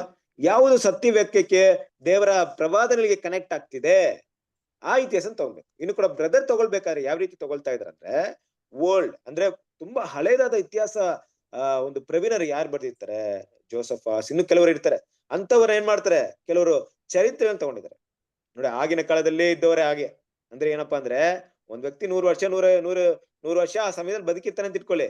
ಆ ಕಾಲದಲ್ಲಿ ಏನ್ ಗೊತ್ತಿರುತ್ತೆ ಅಷ್ಟೇ ಬರೀರ್ತಾನೆ, ಅನಂತರ ದಿನಗಳ ಬಗ್ಗೆ ಆತನ ಗೊತ್ತಿರಲ್ಲ.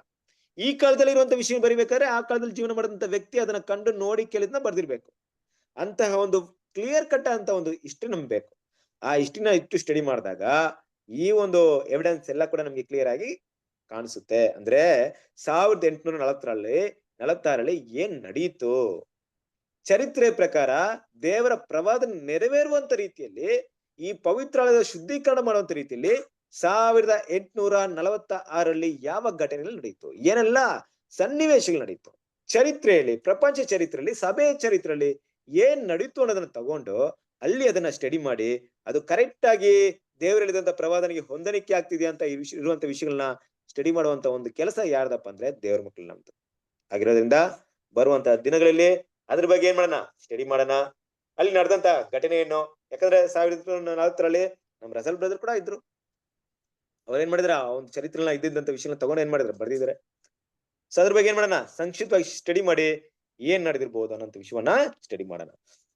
ಹಾಗಾಗಿ ಇಲ್ಲಿ ಏನ್ ನೋಡ್ತೀವಿ ಅಂದ್ರೆ 2300 ದಿನ ನೀವು ಇನ್ನೂ ಕ್ಲಿಯರ್ ಆಗಿ ತಗೊಳ್ಬೇಕಾದ್ರೆ ಆ ದಿನವನ್ನ ಯಾವ ರೀತಿ ತಗೊಳ್ತೀರಾ ಅಂದ್ರೆ ಸ್ಪಷ್ಟವಾಗಿ ಕ್ರಿಸ್ತ ಪೂರ್ವ 454ರಿಂದ ತಗೊಳ್ಬೇಕಾದ್ರೆ 2300 ದಿನಗಳನ್ನ ಅಲ್ಲಿ ಏನ್ ಮಾಡ್ಬೇಕು, ನೀವು ಅಲ್ಲಿ ಅಪ್ಲೈ ಮಾಡ್ಬೇಕಾಗುತ್ತೆ. ಓಕೆನಾ? ಇಲ್ಲ ಅಂದ್ರೆ 70 ವಾರಗಳಲ್ಲಿ ಮೈನಸ್ ಮಾಡಿ, ಅಂದ್ರೆ 490 ವರ್ಷ ಮೈನಸ್ ಆಗುವಂತ ಕ್ರಿಸ್ತ ಶಕ 36ರಿಂದ ತಗೊಳ್ಬೇಕಾದ್ರೆ ನಮ್ಗೇನ್ ಸಿಗುತ್ತಂದ್ರೆ ಕರೆಕ್ಟ್ ಆಗಿ 2300 ಉಳಿದಂತ ದಿನ 1810ನ್ನ ಅಲ್ಲಿ ಕನೆಕ್ಟ್ ಮಾಡಿ ಹೋದಾಗ 1846 ಕ್ರಿಸ್ತ ಶಕ 1846 ಸಿಗುತ್ತೆ. ಹಾಗಾಗಿ ಏನ್ ನಡೀತು, ಇಲ್ಲಿ ಏನೆಲ್ಲ ವಿಷಯ ನಡೀತು ಅಂತ ಎಲ್ಲ ವಿಷಯವನ್ನ ದೇವ್ರ ಚಿತ್ತವಾದ್ರೆ ನೆಕ್ಸ್ಟ್ ವೀಕ್ ನೋಡೋಣ. ದೇವ್ರ ಈ ಪಾಠವನ್ನ ಆಶೀರ್ವದಿಸಲಿ. ಆಮೇನ್.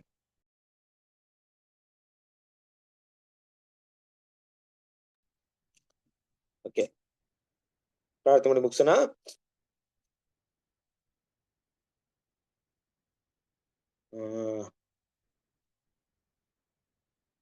ಸರಿ, ಎಲ್ಲ ಪ್ರಾರ್ಥನೆ ಮಾಡ್ತೀರಾ? ಮಾಡ್ತೇನೆ. ಪ್ರಾರ್ಥನೆ ಮಾಡಿಕೊಳ್ಳೋಣ. ಪ್ರೀತಿಯ ಸ್ವರೂಪನಾದ ತಂದೆ, ನಿಮ್ಮ ಪರಿಶುದ್ಧ ನಾಮಕ್ಕೆ ಮಹಿಮೆ ಉಂಟಾಗದಪ್ಪ ತಂದೆ. ಈ ಸಂಜೆ ವೇಳೆಯಲ್ಲಿ ಒಂದು ಚಿಕ್ಕ ಗುಂಪಾಗಿ ಕೂಡಿಸಿ ತಂದೆ, ನಿಮ್ಮ ಪಾದ ಸನ್ನಿಧಿಯಲ್ಲಿ ನಿಮ್ಮ ದಾಸರ ಮುಖಾಂತರವಾಗಿ ತಂದೆ, ಇದುವರೆಗೆ ನಿಮ್ಮ ಸತ್ಯವಾಕ್ಯವನ್ನು ತಂದೆ ನಮ್ಗೆ ಸರಿಯಾಗಿ ಅರ್ಥ ಮಾಡ್ಕೋ ಹಾಗೆ ತಂದೆ ತಿಳಿಸಿದ್ದಕ್ಕಾಗಿ ಸಹ ಧನ್ಯವಾದ ತಂದೆ. ಇದುವರೆಗೆ ನಿನ್ನ ವಾಕ್ಯವನ್ನು ತಿಳಿಸಿರುವಂತಹ ಸಹೋದರಗೋಸ್ಕರ, ಅವ್ರ ಕುಟುಂಬಕ್ಕೋಸ್ಕರ ಸಹ ಬಿಡ್ಕೊಂತಾನೆ ತಂದೆ. ನಿನ್ನ ಮಹಾಕೃಪೆಯಿಂದ ಇದುವರೆಗೆ ಅವರಿಗೆ ಬೇಕಾದ ಜ್ಞಾನ, ಆರೋಗ್ಯ ಕೊಟ್ಟು ನಡೆಸಿದ ಹಾಗೆ ಮುಂದೆ ಸಹ ತಂದೆ ಇನ್ನೂ ಹೆಚ್ಚೆಚ್ಚಾಗಿ ನಿಮ್ಮ ವಾಕ್ಯವನ್ನು ತಿಳಿಸುವ ಹಾಗೆ ತಂದೆ ಅವ್ರಿಗೆ ಕೃಪೆ ಕೊಟ್ಟು ನಡೆಸಪ್ಪ ತಂದೆ. ಅದೇ ರೀತಿಯಾಗಿ ತಂದೆ ಇಲ್ಲಿಗೆ ಕೂಡಿರುವಂತಹ ಪ್ರತಿಯೊಂದು ಸಹೋದರರಿಗೋಸ್ಕರ ಸಹ ಬಿಡ್ಕೊಂತಾನೆ ತಂದೆ. ತಂದೆಯ ವಾಕ್ಯವನ್ನು ನಾವು ಕೇಳಿದೇವಪ್ಪ ತಂದೆ. ಆ ಕೇಳಿದನ್ನು ಅದನ್ನು ಮನಸ್ಸಿನ ನಮ್ಮ ಹೃದಯದಲ್ಲಿ ಇಟ್ಟುಕೊಂಡು ಆ ವಾಕ್ಯವನ್ನು ತಂದೆ ನಾವು ಸರಿಯಾಗಿ ಅರ್ಥ ಮಾಡಿಕೊಂಡು ನಮ್ಮ ಜೀವನವನ್ನು ತಂದೆ ನಾವು ಓಟವನ್ನು ಓಡಿ ನಮ್ಮ ಮುಗಿಸುವ ಹಾಗೆ ತಂದೆ ನಮಗೆಲ್ಲರಿಗೂ ಕೃಪೆ ಕೊಟ್ಟು ನಡೆಸಪ್ಪ ತಂದೆ. ತಂದೆ ನಿಮ್ಮ ಕೃಪೆ ನಿಮ್ಮ ಸಹಾಯ ಇದ್ದಿದ್ರೆ ತಂದೆ ನಾವು ಏನ್ ಮಾಡ್ಲಿಕ್ಕೂ ಸಾಧ್ಯನೇ ಇಲ್ಲಪ್ಪ ತಂದೆ. ಆದ್ರೆ ತಂದೆ ಇವತ್ತು ಇನ್ನು ಯಾವ ಸೋದರ ಬಂದಿಲ್ಲ ತಂದೆ, ಅವ್ರಿಗೂ ಸಹ ತಂದೆ ಮುಂದಿನ ಸಮಯದಲ್ಲಿ ಬಂದು ನಿನ್ನ ವಾಕ್ಯವನ್ನು ಕೇಳುವ ಹಾಗೆ ತಂದೆ ಅವ್ರಿಗೂ ಸಹ ತಂದೆ ಸಹಾಯ ಮಾಡು ತಂದೆ. ತಂದೆ ಇನ್ನು ಯಾವ ಸೋದರ ಅಸ್ವಸ್ಥರಾಗಿದ್ದಾರೆ ತಂದೆ, ಅವ್ರಿಗೋಸ್ಕರ ಸಹ ಬೇಡ್ಕೊಂತಂದೆ ತಂದೆ. ನಿಮ್ಮ ಪಾದ ಸನ್ನಿಧಿಯಲ್ಲಿ ಅವ್ರನ್ನು ಸಹ ತಂದೆ ನೆನೆಸ್ಕೊಂಡು ತಂದೆ ಅವ್ರಿಗೋಸ್ಕರ ಬೇಡ್ಕೊಂತಾನೆ. ಆದಿಯಿಂದ ಅಂತ್ಯದವರೆಗೂ ತಂದೆ ನಿಮ್ಮ ಪ್ರಸನ್ನತೆ ಈ ಕೂಟದಲ್ಲಿ ಇದ್ದು ಈ ಕೂಟವನ್ನು ನಡೆಸಿ ಕೊಟ್ಟಿದ್ದಕ್ಕಾಗಿ ಸಹ ಧನ್ಯವಾದ. ಈ ಚಿಕ್ಕ ಪ್ರಾರ್ಥನಾ ನಮ್ಮ ಎಲ್ಲರ ರಕ್ಷಕನಾದ ಯೇಸು ಕ್ರಿಸ್ತನ ನಾಮದಲ್ಲಿ ಬಿಡುತ್ತೇನೆ, ನಮ್ಮ ಜೀವನ ಪರಲೋಕ ತಂದೆ. ಆಮೇನ್. Thank you brother. Thank you. Brother.